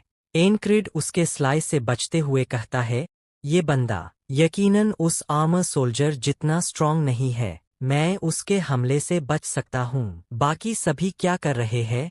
इस एसर्शन ने वेंजेंस को नीडल कब मारा? क्रांग अभी भी जिंदा है। क्रांग उठते हुए अपनी तलवार लेता है और सामने की तरफ देखते हुए कहता है, ये क्या हो रहा है? फिर उन दोनों के फाइट में एनक्रिड कहता है, मुझे अपनी सतर्कता कम नहीं करनी चाहिए, भले ही ये बंदा अभी भी एक नोबी हथियारा है। वो एसर्शन एनक्रिड को चकमा देते हुए एक छुपे हुए नाइफ से हमला करता है, लेकिन एनक्रिड उससे बचने की कोशिश करता है, पर उसके नाइफ से थोड़ा घायल हो जाता है। उफ, मुझे इसे काम नहीं आंकना चाहिए। तभी कंपनी कमांडर तंबू का कपड़ा अपनी तलवार से फाड़ती है। एनक्रिड उस तरफ देखता है, नहीं वो भी आ रही है। तंबू का पूरा कपड़ा फाड़कर कंपनी कमांडर तंबू के अंदर आती है। कमांडर को देखकर एनक्रिड अपने नाइफ से हमला करने जाता है, मुझे उस पर पहले बार करना होगा, नहीं तो मैं मारा जाऊंगा। पर कमांडर अपनी स्पीड की मदद से वहां से गायब हो जाती है। पीछे से वो एसर्शन अपने बहुत सारे नीडल उन सभी पर मारता है।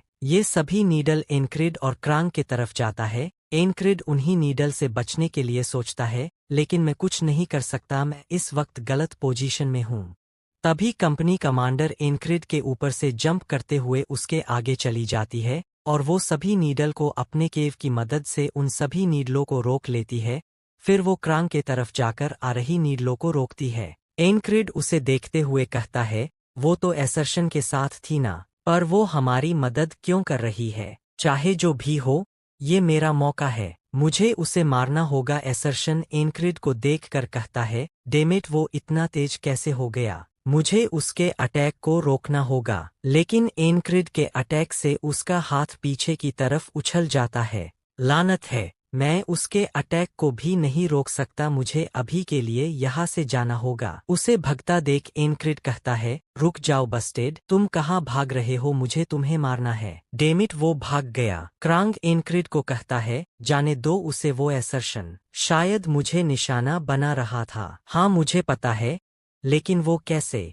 मेरे जैसे निकम्मे को कौन ही मरने के लिए एसर्शन को पैसे देगा या फिर मुझसे बदला लेगा? कमांडर कहती है, वैसे आप कह तो सही रहे हैं, लेकिन इस फाइट के दौरान आप उस एसर्शन पर भारी पड़ रहे थे।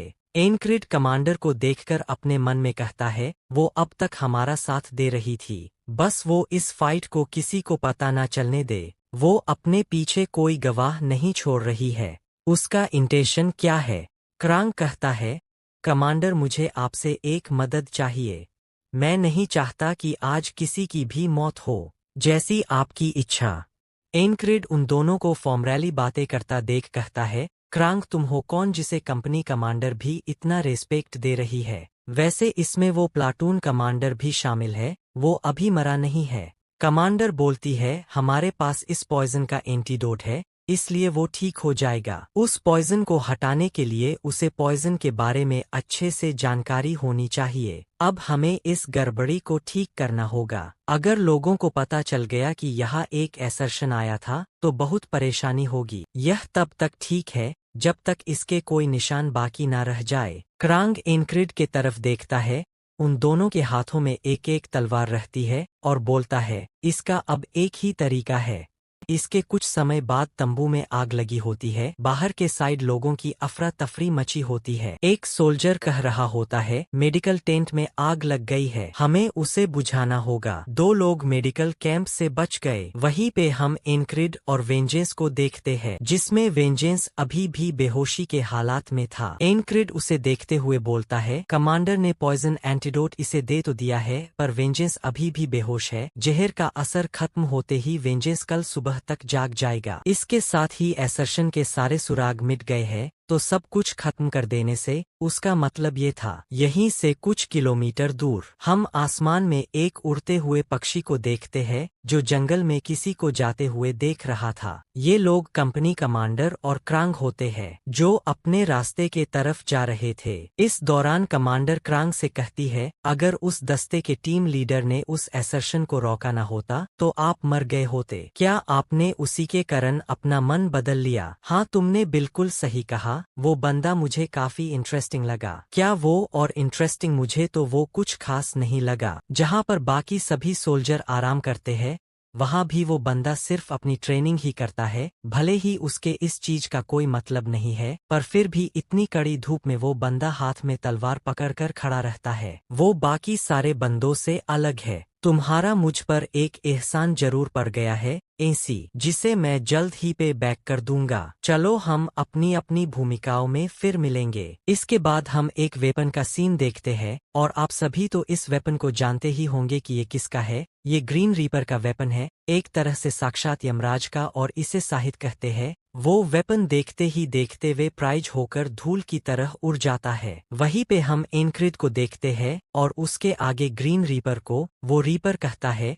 तुम्हारी मुलाकात आगे भी उसे होगी। इनक्रिड बोलता है, मैं उसका सामना करने के लिए हमेशा तैयार रहूंगा। अगली सुबह इनक्रिड कहता है, मुझे एक बार फिर से उस रीपर का सामना करना पड़ा। फाइनली मैं उस खामोश मौत से बच निकला गया, और पिछले दिन को पार करके आज के सुबह में जाग उठा। मैं अपनी सारी चीजों की उपस्थिति को महसूस कर सकता हूँ, लेकिन मुझे उस फेरी का आभास नहीं याद आ रहा है। मुझे अगले दिन पे वापस न आने के लिए बहुत कुछ करना होगा। शुक्र है मुझे चोट नहीं लगी, इसलिए मैं इतनी जल्दी वापस लौट रहा हूँ। तभी वेंजेंस उससे बोलता है, तुमने मुझे आग से बचाया क्यों? क्या अब वो मुझे बचाने के लिए कोस रहा है? वो मुझसे इतना नफरत क्यों करता है? क्योंकि हम साथी हैं। क्या मुझे किसी और करण की आवश्यकता है? जो सुनकर वेंजेंस चुप हो जाता है। इनक्रिड को वहां से ज्यादा देख कहता है, मैंने तुम्हें इतनी गालियां दी है, फिर भी तुम कितने निर्दय हो। क्या तुम अपनी टीम में वापस लौट रहे हो? हाँ, पर तुम्हारी किस्मत खराब है। वहाँ का माहौल बेहद खराब रहने वाला है। तुम्हारे साथ कुछ हुआ क्या? एक अफवाह फैल रही है,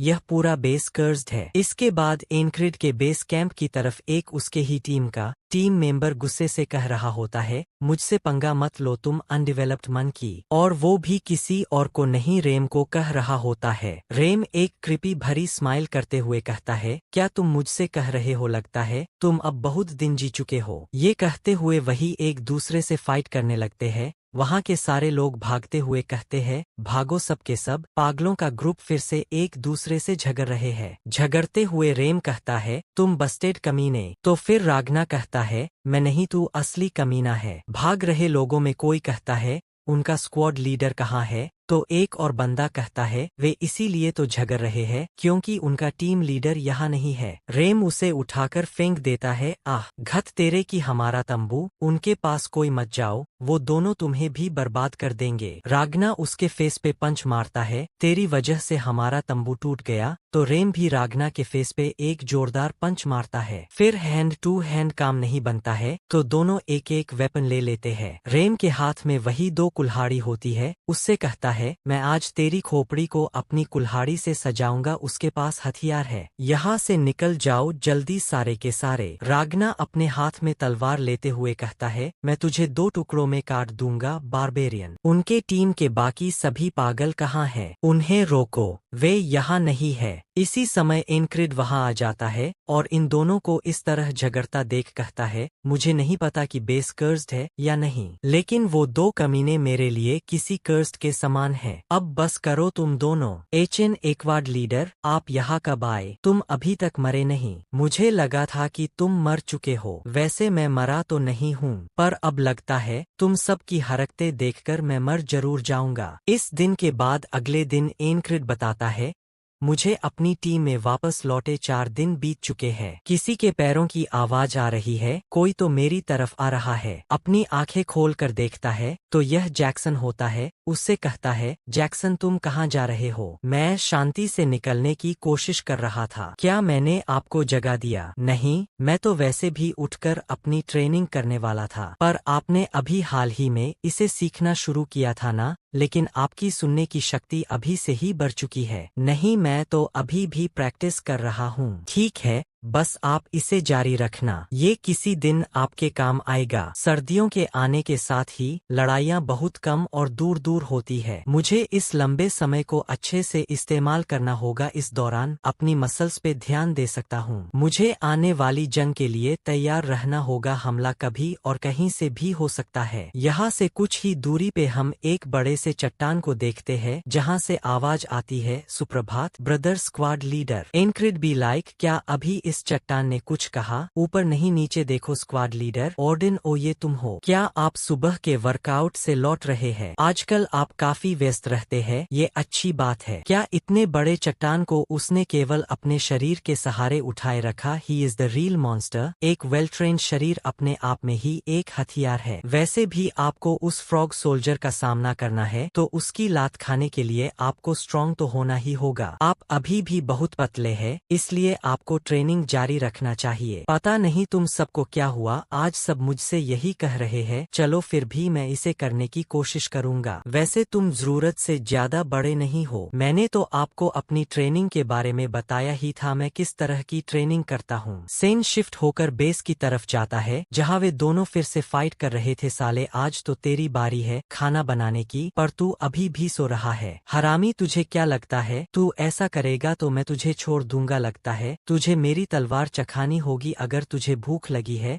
तो खुद बनाकर खा ले। कमीने, अगर मेरी बड़ी होती तो मैं बनाकर खा लेता, पर आज तेरी बारी है। रुक जाओ तुम दोनों, ये क्या कर रहे हो? फिर से तुम दोनों ने झगड़ना शुरू कर दिया। ब्रदर, वायलेंस से कोई समस्या हल नहीं होती। तुम दो कमीने, इससे कुछ सीखो। ये कितना शांत रहता है, लेकिन एक तुम दोनों ने मेरा जीना हराम कर रखा है। टीम लीडर, ये इस कमीने की गलती है, यह हमें भूखा मारना चाहता है। रागना, आज तुम्हारी बारी है तो खाना बनाना शुरू करो। टीम लीडर, अगर ये आप कहते हैं तो ठीक है। बास्टर्ड, आखिर मैं तुझे खाना बनाना ही पड़ता है, तो तू हमेशा ऐसा क्यों करता है? ये सब तेरी वजह से हुआ, बस तू मुझसे दूर रहे बदबूदार बारबेरियन। क्या मुझसे सचमुच बदबू आती है? ऐसा नहीं है, बस तुम दोनों बेवजह झगड़ना बंद करो। वैसे टीम लीडर, आपने ध्यान दिया, लड़ाइयों की कमी मुझे बेचैन कर रही है। हाँ, वो तो दिख रहा है, इसलिए तुम रागना पर अपना गुस्सा मत निकालो।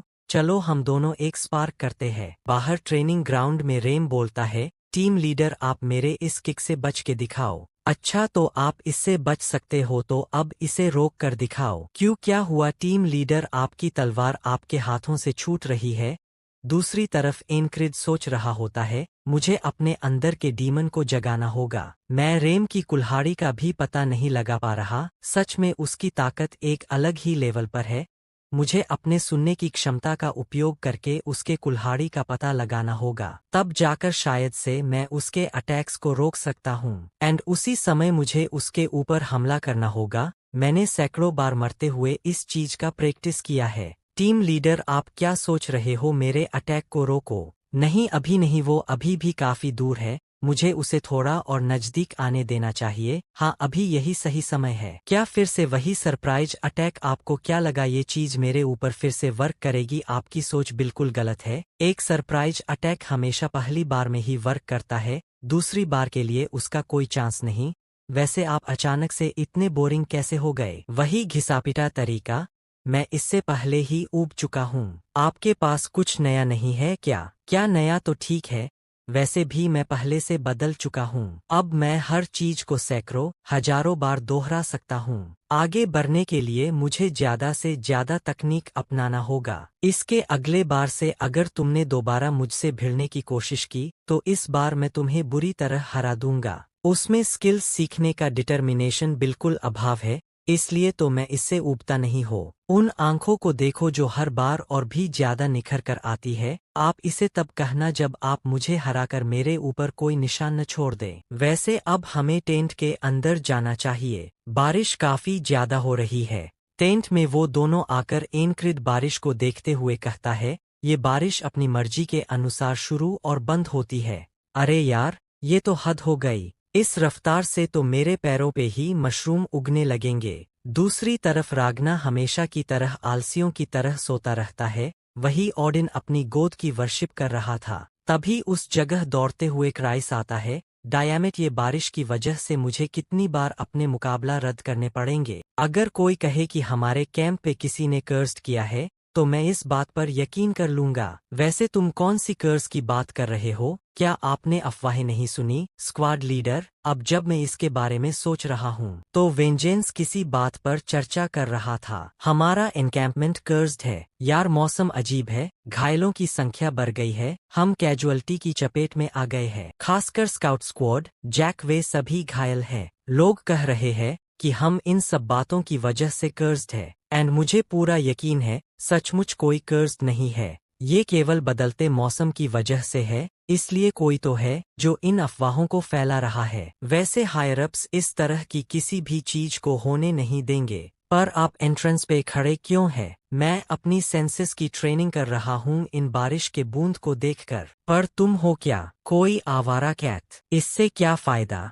जैक्सन कहता है, हाँ, वैसे ये ट्रेनिंग का कोई बुरा तरीका नहीं है। आप अच्छे से अपनी ट्रेनिंग कर रहे हो, पर तुमने उसे सिखाया क्या? आखिर तुम लोगों को स्क्वाड लीडर की परवाह कब से होने लगी? यहाँ इतना शोर है, मुझे बारिश की आवाज भी सुनाई नहीं दे रही है। तुम साले कमीने, मुझे इग्नोर करने की कोशिश कर रहे हो। अगर आप टेंट में ट्रेनिंग करने का तरीका ढूंढ रहे हो तो कुछ चीजें ऐसी भी है जिन्हें आप लेते हुए भी कर सकते हैं। टीम लीडर, आप इस तरह खड़े हो, मेरी नजर आप पर जा रही है, कहीं ऐसा ना हो कि मेरा दिल आप पे आ जाए। जरा इन्हें देखो। वैसे तुम सबने ध्यान दिया, कंपनी कमांडर ने टीम लीडर को अपने टेंट में बुलाया है। हाँ, हमें भी पता है, मैंने भी यही सुना था। तुम सब बकवास करना बंद करो। दूसरी तरफ हायरअप्स के तंबू में सभी कंपनी कमांडर किसी चीज पर चर्चा कर रहे थे। उनके बीच में वही हायरअप्स होता है जिसके पास एनक्रिड मदद मांगने के लिए गया था, लेकिन उसने एनक्रिड को धूतकार कर भगा दिया था। हमें सर्दियां आने से पहले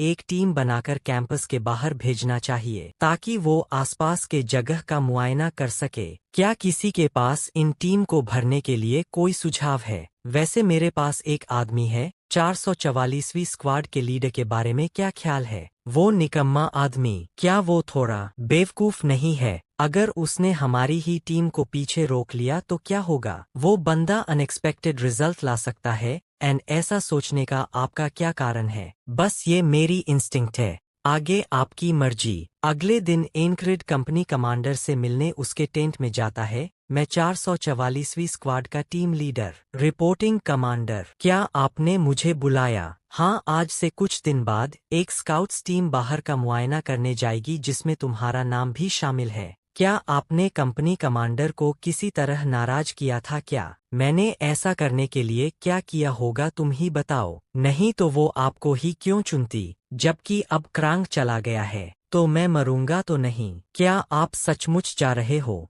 वैसे मैं तुम्हें इससे बाहर निकलने में मदद कर सकता हूँ, तुम्हें पता है ना। ऐसा नहीं है कि मैं उस कुल्हाड़ी का इस्तेमाल अपने सीनियर ऑफिसर पर कर सकता हूँ। अरे, मैं तुम्हें ऐसा कुछ करने के लिए क्यों ही कहूँगा? एंड आपको भी ऐसा नहीं करना चाहिए। मुझे पता है तुम्हारा इस तरह के काम करने का पुराना रिकॉर्ड है। दूसरी तरफ ऑडिन पॉप से कहता है, हे फादर, आप अपने बेचारे सेवकों की परीक्षा क्यों लेते हैं? कृपया हमारे प्यारे नन्हे स्क्वाड लीडर को हमसे मत छीनिए। अब उसे क्या हो गया? तुम सब इतना शोर क्यों कर रहे हो? मैं सो नहीं पा रहा हूँ। वैसे टीम लीडर आपकी जगह मैं जा सकता हूँ। शायद ये मेरे लिए सही हो सकता है, लेकिन दूसरे लोग इसकी मंजूरी नहीं देंगे। तुम सब मेरी चिंता मत करो। वैसे भी रागना ने मुझे कुछ हद तक इसके बारे में बताया है। क्या आप उस बड़े मैदान की बात कर रहे हैं? हाँ, रागना ने बताया था आपको लंबी घास के मैदानों की छानबीन करनी है, इसलिए घास की आवाजों में होने वाले बदलाव पर ध्यान देना, खतरा को महसूस करना, यही किसी घात लगाकर किए गए हमले से निपटने का पहला कदम है। वो बास्टर्ड सोचता है कि वह तुम्हें फिर से सिखा सकता है। मैंने तुमसे कहा था कि उससे अजीबोगरीब चीजें सीखना बंद करो।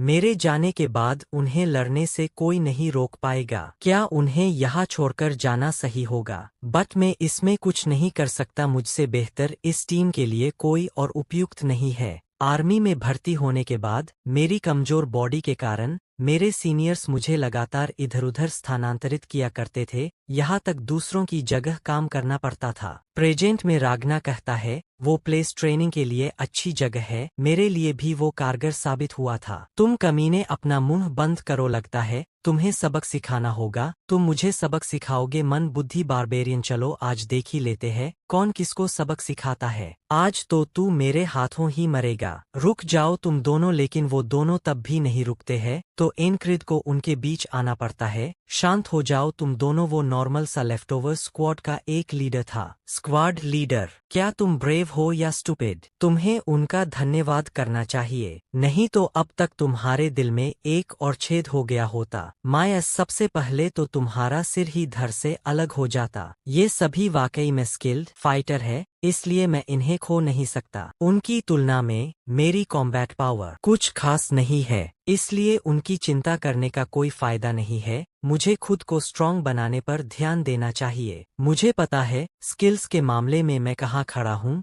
मुझे बस बेहतर होने की जरूरत है। अगले दिन सोल्जर स्काउट मिशन के लिए तैयार थे। इस टीम में लगभग 6 से 7 बंदे होते हैं। एनक्रिड कहता है ये स्काउट्स मिशन फ्रंट लाइन पे जाएगी, तब तक मैं अपना समय अपनी आंखों को ट्रेन करने में लगा सकता हूँ। इस स्काउट का एक बंदा एनक्रिड को देखते हुए बोलता है, ये पर्सन अपनी आंखें बंद करके क्या कर रहा है? हे तुम क्या कर रहे हो? स्काउट मिशन में तुम सो कैसे सकते हो? मैं इसे बर्दाश्त नहीं करूंगा। भले ही तुम और मैं स्क्वाड लीडर के पद पे है और हमारा रैंक भी सेम है, लेकिन इस स्काउट टीम का लीडर मैं हूँ, तो तुम इसे याद रखना। और अगर तुम्हें इससे कोई आपत्ति है तो चलो हम दोनों इसे आपस में निपटा लेते हैं। इस बंदे का नाम एंड्रू गार्डनर है। बाकी सभी हंसते हुए कहते हैं, स्काउट लीडर आपको क्या लगता है उसमें आपसे लड़ने की हिम्मत भी है? ये तो सिर्फ एक मामूली सा स्क्वाड लीडर है, आपके सामने इसकी क्या औकात? हाँ, तुमने बिल्कुल सही कहा। अगर वो मुझ पर हमला करने की कोशिश करता है तो बेशक मैं उसे चोट न पहुंचाने की कोशिश करूंगा। क्यों निकम्मे, तेरी स्क्वाड भी तेरे जैसे लोगों से भरी होगी। सुनो सारे, अगर हमें दुश्मन मिले तो हम उनकी खोपड़ी फोड़ देंगे। ये स्काउट लीडर, जैसा आपने कहा वैसा ही होगा। ये सभी इतनी जोर से क्यों बोल रहे हैं? क्या उन्हें एस्कॉर्टिंग का मतलब समझ नहीं आता? और ये स्काउट लीडर अभी भी अनुभवी है। क्या ये स्काउटिंग मिशन सफल भी होगा? वो बंदा जमीन पे किसी के पैरों के निशान देखता है और अपने टीम से कहता है, रुक जाओ सारे, यहाँ पे किसी के पैरों के निशान है।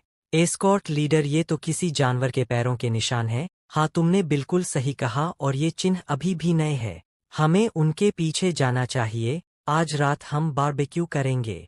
इन चिन्ह को देखकर लगता है इस ग्रुप में कम से कम 19 से 20 मॉन्स्टर तो होंगे ही। क्या ये सचमुच इतने कम बंदों के साथ उसे पकड़ेगा? आखिर इसके दिमाग में चल क्या रहा है? तभी उसके साइड से एक आर्चर कहता है, ये निशान बिल्कुल नहीं, ये तो किसी गजेल के पैरों के निशान हैं। तुम इसके बारे में जानते हो क्या? हाँ, मैं इसके बारे में थोड़ा बहुत जानता हूँ। वैसे वो एस्कॉर्ट लीडर थोड़ा बदतमीज टाइप का है, और इस आर्चर का नाम हेनरी है। हेनरी एनक्रिड को बताता है, मैं पहले एक शिकारी हुआ करता था, इस वजह से मुझे थोड़ा अंदाजा है। एनक्रिड अपने मन में कहता है, इसे देखकर लगता है इसे स्कॉट के लीडर की जरा भी परवाह नहीं है। इसी तरह उसने मुझसे बातचीत करना शुरू किया और हम जल्दी करीबी टीममेट बन गए। हेनरी ने मुझे शिकारी होने की बेसिक बातों के बारे में बताया, जो मुझे काफी यूजफुल लगा। वैसे इन जंगलों में आमतौर पे जानवरों के लिए एक अलग रास्ता होता है। मैं तुम्हें इसके बारे में कल विस्तार से बताऊंगा। अभी कुछ समय में रात होने वाली है, इसलिए हमें कोई जगह देखकर पहले रात बितानी चाहिए। रात को स्काउट लीडर कह रहा होता है, डैम, हमने पूरा दिन उनको खोजने में बिता दिया जो हमें मिले भी नहीं। एंड इसमें स्काउट स्क्वाड का पूरा दिन बर्बाद चला गया। पता नहीं मैंने सुबह सुबह किसका चेहरा देखा था। मुझे किसी भी तरह परिणाम चाहिए, फिर चाहे कुछ भी हो जाए। वहीं पे एनक्रिड सोते हुए अपने मन में कहता है, अब बचा के क्या फायदा, और करो अपनी मनमानी। कल वे सभी स्काउटी करते हुए किसी जगह पर रुकते हैं जहां काफी बड़ी बड़ी ग्रास होती है। स्काउट बोलता है, यही वो जगह है जिसकी हमें छानबीन करनी है, ग्रीन पर्ल। उर्फ ये तो काफी लंबी ग्रास का मैदान है, हमें इस पार करना है। तुम सभी चिंता मत करो, हम इस ग्रास के मैदान को पार कर लेंगे और उस दुश्मन टीम को भी ढूंढ निकालेंगे। इसके बाद हम उन्हें कैदी बनाकर वापस ले जाएंगे और इनाम पाएंगे। ये स्काउट लीडर, आप जैसा कहोगे वैसा ही होगा। क्या हम सचमुच वहां जा रहे हैं? हमें सिर्फ यही तक खोज भी नहीं करनी थी, हम बेकार में ही खतरा क्यों मोल ले रहे हैं? ये स्काउट के लीडर का आदेश है, हम इसमें कुछ नहीं कर सकते। सब मेरे पीछे ही रहना। एनक्रिड सोचता है, इन ऊंचे ग्रास के बीच से गुजरा आसान नहीं है। मुझे तो लगा कि अब वो हार मान लेगा, लेकिन ये इस जैसे बंदे के लिए अनएक्सपेक्टेड था। वो इस बार शिकायत नहीं कर रहा है और इसे गंभीरता से ले रहा है। यहाँ जानवरों के ड्रॉपिंग्स बहुत कम हैं। इसका मतलब है कि यहाँ कोई जानवर नहीं है ऐसी जगह पर जहाँ उनके लिए खाना भरपूर मात्रा में उपलब्ध है। हेनरी इतना कहते के साथ ही हम वहाँ पे किसी जानवर के पैरों को देखते हैं। एनक्रिड ग्राउंड में हलचल सुनकर उसके सेंसेज बताते हैं, यहाँ कुछ तो है। तभी उसके साइड से एक जानवर गुजरता है। एनक्रिड उसकी तरफ देखता है, वो जानवर भी उसकी तरफ देखता है, पर उसके आंखों में देखने के बाद एनक्रिड अपने टीम से कहता है, सभी लोग नीचे झुको। साथ में स्काउट लीडर का सर भी झुका देता है, पर कुछ लोग अभी भी खड़े होते हैं तो उनके सर में एक एक तीर जाकर लगने लगता है। स्काउट लीडर अपने बंदों से कहता है, भागो सभी लोग, दुश्मन आ गए। हम उनके दुश्मन सोल्जर को देखते हैं जो सारे ट्रेंड सोल्जर होते हैं, वो भी क्रॉसबो के साथ। अपने स्काउट लीडर के बात सुनकर वो सभी लोग भागने लगते हैं, लेकिन इसका कोई फायदा नहीं, एक एक करके वे सभी लोग मरने लगते हैं। एनक्रिड पीछे मुड़कर देखता है, सभी लोग मारे गए, हेनरी भी मर गया। मुझे किसी तरह इन सब से बच निकलना होगा, लेकिन कैसे? वो सभी चारों तरफ से आ रहे हैं, उन्होंने मुझे चारों तरफ से घेर लिया। अपोनेंट सोल्जर कहता है, एक बंदा भाग रहा है, हमें उसे मारना होगा। एक सोल्जर उसके ऊपर क्रॉसबो छोड़ता है, रंग में रंगी हुई है, मानो वे किसी पे एम्बुश करने की तैयारी कर रहे हो। एंड इस तरह के मैदान में इतना प्रिपेयर्ड होने का क्या कारण होगा? एग्जैक्ट मरने से पहले मुझे ये देखना होगा, ये क्या है? हम वहाँ एक फ्लैग देखते हैं, इन्होंने तो इस जगह पे अपना बेस बनाकर रखा है। तभी वहाँ एक सोल्जर आता है जो कहता है, क्या एक और कीड़ा बचा है? तुम एस्पेन के कमीने। यह कहकर एनक्रिड की हाथें थिर हो जाती है। इसका मतलब एनक्रिड यही निपट चुका है।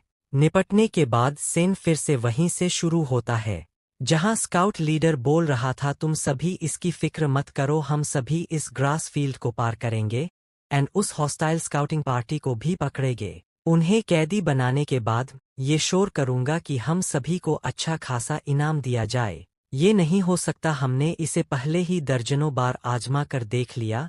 एक बार मैं अंदर चला गया तो जिंदा बाहर निकलना नामुमकिन होगा। ये एस्पेन के कमीने कुछ छुपा रहे हैं, मुझे पता लगाना होगा कि वो क्या है। बट अगर मैं उस जगह जाने से मना कर दूं तो मुझे मरना नहीं पड़ेगा। स्क्वाड लीडर एनक्रिड, हम जाने वाले हैं, चलो चलते हैं। शायद ये इस दिन का अंत है और साथ ही मेरा भी। नो, मैं नहीं मार सकता, मैं इस वॉल से नहीं भागूंगा। हे निकम्मे स्क्वाड लीडर, तुम किस बात का इंतजार कर रहे हो? जल्दी से हमारे पीछे आओ। हे, मुझे पता है तुम हमारे लिए परेशानी खड़ा कर रहे हो, लेकिन बस अब इसे यहीं तक रहने दो। हमारे स्काउट लीडर को भी अपनी कुछ परेशानियों का सामना करना पड़ रहा है, इसलिए तुम उनके लिए और प्रॉब्लम मत बनो। वैसे तू है कौन जिसकी मैं बात सुनो? तुझे जैसे इडियट से बकवास सुनने की भी एक लिमिट होती है। क्या तुम अपने बचकानी हरकतों से थक नहीं गए? स्क्वाड लीडर, तूने क्या कहा? बस्टेड। मैं अब तुम जैसे बचकानों के साथ और नहीं खेल सकता।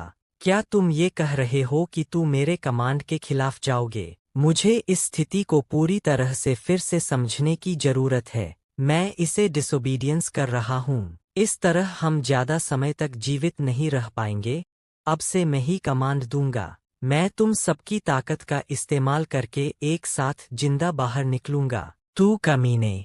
Scout squad leader Andrew Gardner and Henry ये दोनों सर्वाइव्स टाइम में सबसे लंबे समय तक सर्वाइव किए थे। और ये सोल्जर जितना डरावना दिखता है उतना ही बहादुरी से लड़ता है।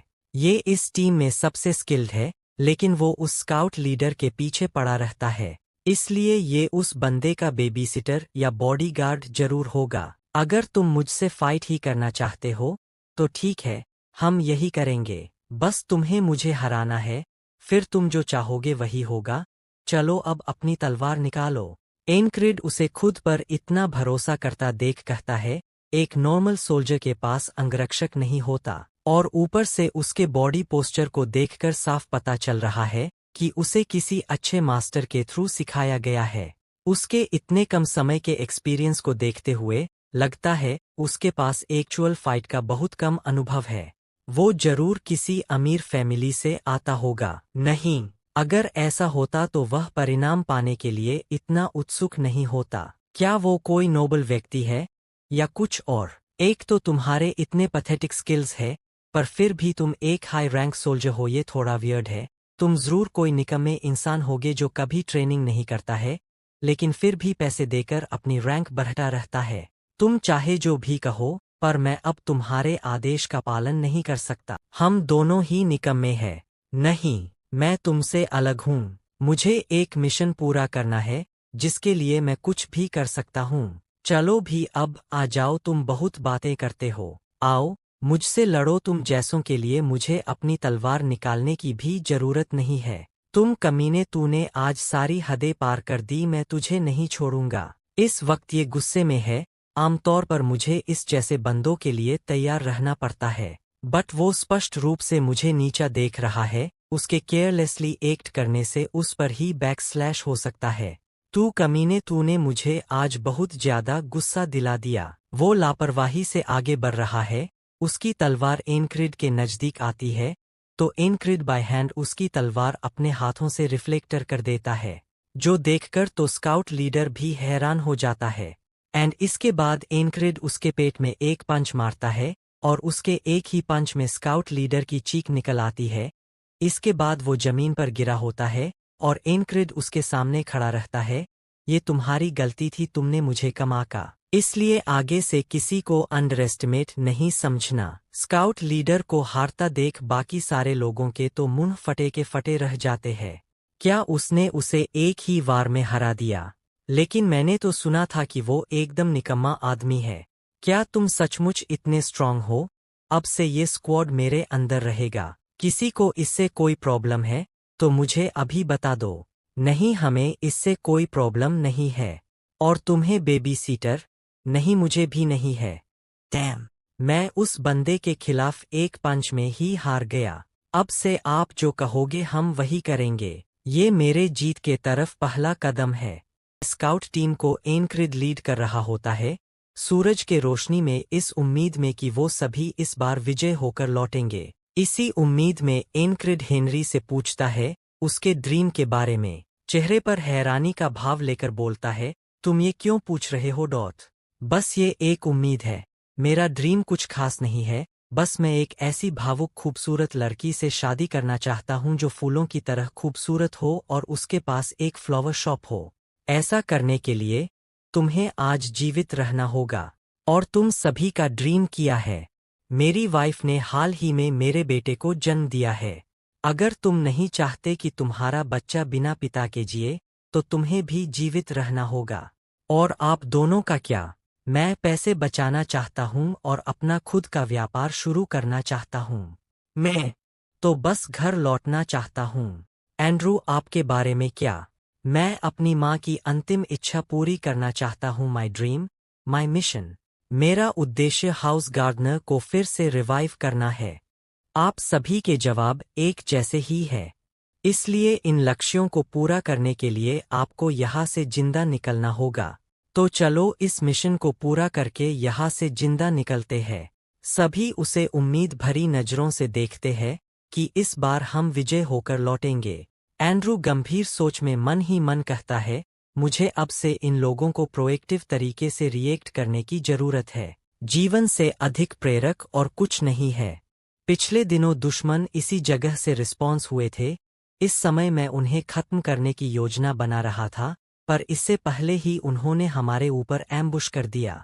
हेनरी, उस डायरेक्शन में एक तीर चलाओ, तुम्हारे सिर के ठीक सामने। लेकिन यहाँ तो कुछ नहीं है, मैं इसे दोबारा नहीं कहूँगा। तीर मारो।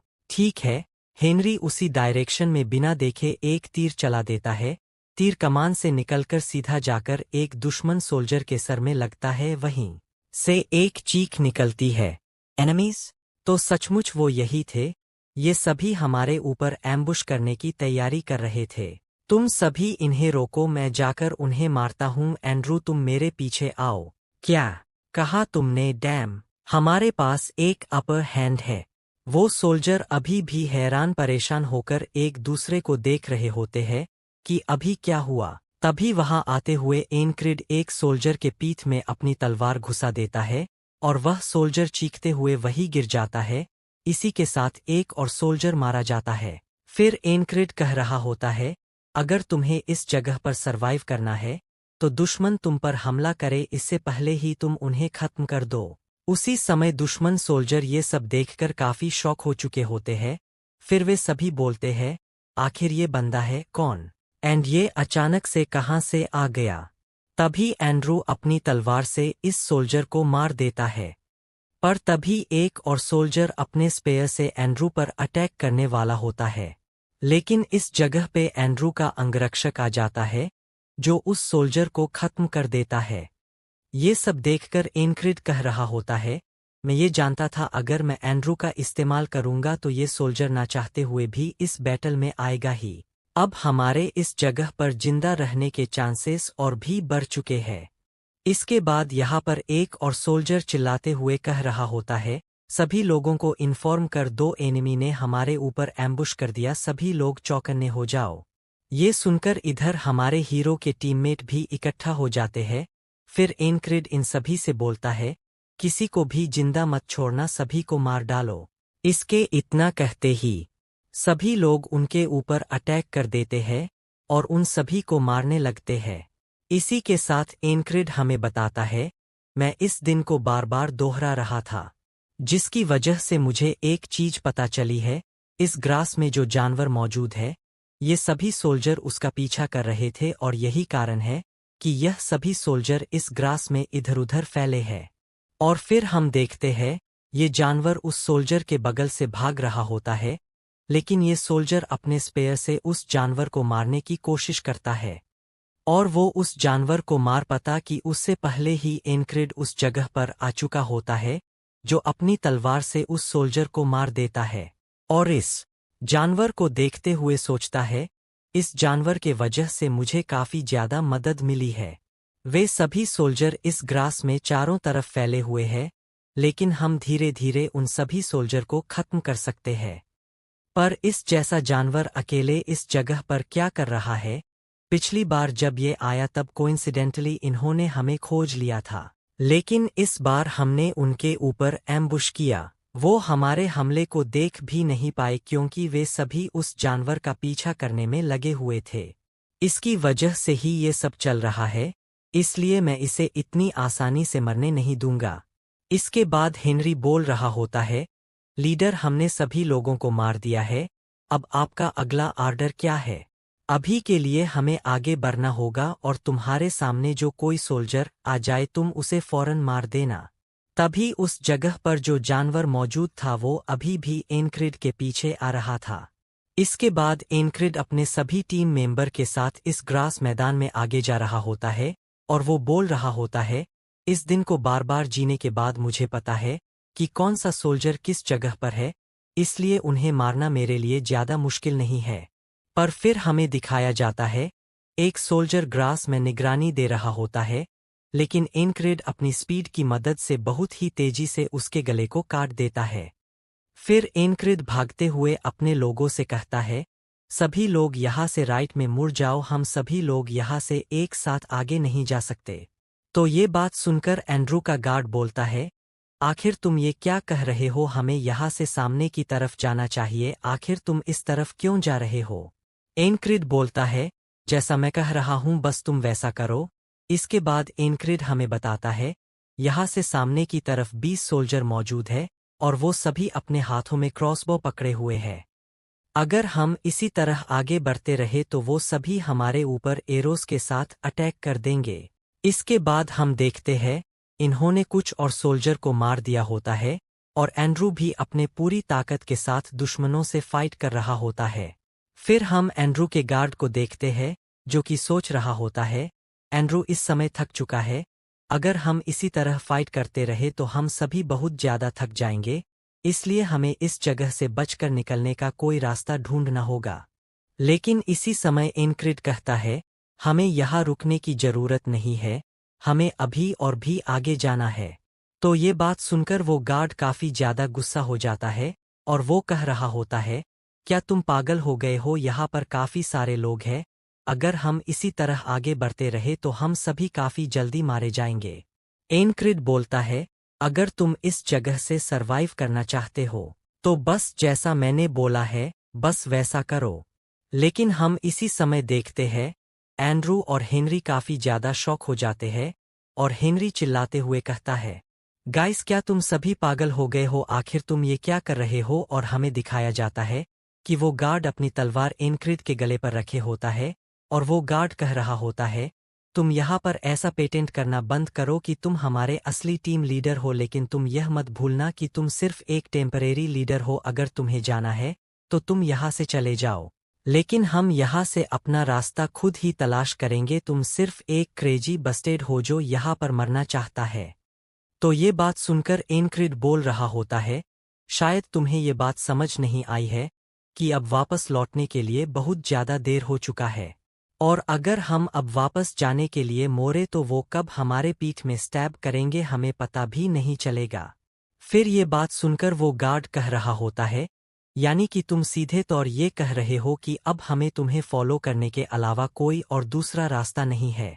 तो ये बात सुनकर एनक्रिड उस गार्ड की तलवार खुद से दूर कर देता है और उससे बोलता है, ओए मेरी बात गौर से सुन, मैं भी यहाँ पर सरवाइव ही करने की कोशिश कर रहा हूँ जिसमें मैंने काफी सारे एफिड्स दिए हैं, पर अगर तुम सभी मरना चाहते हो तो तुम सभी जा सकते हो। और एनक्रिड की बातें सुनकर यह सभी काफी ज्यादा हैरान होते हैं। इसी के साथ एंड्रू सोच रहा होता है, मैं हमेशा से अपने फादर को अपना हीरो मानता आया था, लेकिन जब हमारी फैमिली ने डाउनफॉल का सामना किया था तब वो बिल्कुल टूट गए और उन्होंने बस शराब को अपना साथी बना लिया। लेकिन उस समय एक और पर्सन था जिसने मुझे हिम्मत दी थी और वो मेरी माँ थी। उसे समय एंड्रू की माँ बोल रही थी, मेरे बेटे मैं जानती हूँ कि अब हमारी फैमिली पूरी तरह से खत्म हो चुकी है और तुम इस फैमिली के एक अकेले बारिश बचे हो, लेकिन मैं चाहती हूँ हमारी फैमिली की वो रिस्पेक्ट जो हमारे फैमिली के पास थी तुम उसे फिर से हासिल करो और तुम हमारे फैमिली को फिर से रिबिल्ड करो। मुझे पूरा यकीन है तुम ये कर सकते हो। इसके बाद हमें प्रेजेंट का सीन दिखाया जाता है जहां पर एनक्रिड इन सभी लोगों से कह रहा होता है, मुझ पर भरोसा करो, हम लोग यहाँ से जरूर निकलेंगे। पर इसी वक्त एंड्रू सामने आता है और बोलता है, एनक्रिड मुझे तुम पर भरोसा है और मैं तुम्हारे हर एक आदेश को पूरा करने के लिए तैयार हूँ। तो ये बात सुनकर वह गार्ड काफी ज्यादा हैरान हो जाता है और वो बोलता है, सर एंड्रू आखिर आप ये क्या कह रहे हो, ये बहुत ज्यादा खतरनाक हो सकता है। तो एंड्रू बोलता है, मैं इस समय के लिए तुम्हारा लीडर नहीं हूं, तुम्हारा लीडर इस समय कोई है जो अभी सामने खड़ा है और अब से हम लोग इन्हीं के आर्डर को फॉलो करेंगे। तो ये बात सुनकर वह गार्ड काफी हैरान हो गया होता है। इसके बाद एनक्रिड जमीन पर बैठकर बोलता है, सभी लोग नीचे बैठ जाओ और शांति से मुझे फॉलो करो, और हाँ, जब तक किसी को इंटरेक्शन ना दूं तुम में से कोई भी खड़ा नहीं होगा। इसके बाद वे सभी एनक्रिड को फॉलो करते हुए शांति से इस ग्रास में आगे बढ़ते हैं और एनक्रिड हमें बताता है बहुत ही जल्द सूरज डूबने वाला है जिसके बाद सभी सोल्जर अपने कैंप की तरफ लौट जाएंगे। तभी इसके बाद सभी सोल्जर अपने एरोस को ऊपर की तरफ उठा लिए होते हैं और ये देखकर इनक्रिड के टीम मेंबर काफी ज्यादा हैरान हो चुके होते हैं, क्योंकि उन्हें नहीं पता था कि यहाँ पर इतने सारे सोल्जर मौजूद हैं जो कि चारों तरफ फैले हुए हैं। इसके बाद इनक्रिड बताता है, इस समय हम इस जगह जहाँ भी जाएंगे सोल्जर हमें मिलते रहेंगे, पर सही तरीका यही है कि हम शांति से इसी जगह रुके रहे जब तक कि ये सोल्जर वापस अपने कैंप की तरफ ना चले जाए। और ठीक ऐसा ही होता है। सूरज ढलते ही वो सभी सोल्जर अपने अपने कैंप की तरफ लौटने लगते हैं और इसी के साथ इनक्रिड हमें बता रहा होता है, शाम के समय ये सभी सोल्जर अपने कैंप की तरफ लौट जाते हैं और जैसे कि शाम हो चुकी है तो ये सभी जल्द ही इस ग्रास को खाली कर देंगे। और हम देखते हैं ये सभी बहुत ही जल्दी यहाँ से चले जाते हैं। सब कुछ मेरे प्लान के ही हिसाब से हो रहा है, लेकिन इस वक्त हम जिस जगह पर पहुंच चुके हैं ये जगह सबसे ज्यादा खतरनाक है। और इसी के साथ ही इस जगह पर इनक्रिड के टीम मेंबर होते हैं जो कह रहे होते हैं, क्या हम इतनी देरी से जो मेहनत कर रहे थे क्या इसी के लिए कि हम अपने दुश्मन के ही प्लेस पर आ जाए। और हमें दिखाया जाता है कि ये लोग अपने दुश्मन के कैंप पे पहुंच चुके होते हैं। इसे देखकर इनक्रिड बोल रहा होता है, मैं इस जगह पर पहले भी आ चुका हूँ, लेकिन उस समय मैं अकेला था, जिस वजह से मैं ज्यादा देर तक सरवाइव नहीं कर पाया। पर उसी समय मुझे एक चीज पता चली थी और वो ये था कि ये लोग किसी चीज को प्रोटेक्ट कर रहे हैं और वो ये फ्लैग है। पर ये लोग ऐसा क्यों कर रहे हैं ये मुझे नहीं पता। और ये फ्लैग क्या है? पर इन जानवरों के हड्डियों को तो देखकर लग रहा है कि इन्होंने यहाँ पर किसी प्रकार का रिचुअल किया है। और इन सब का मकसद क्या है ये तो हमें आगे के चैप्टर में ही पता चलेगा। पर आज के लिए बस इतना ही।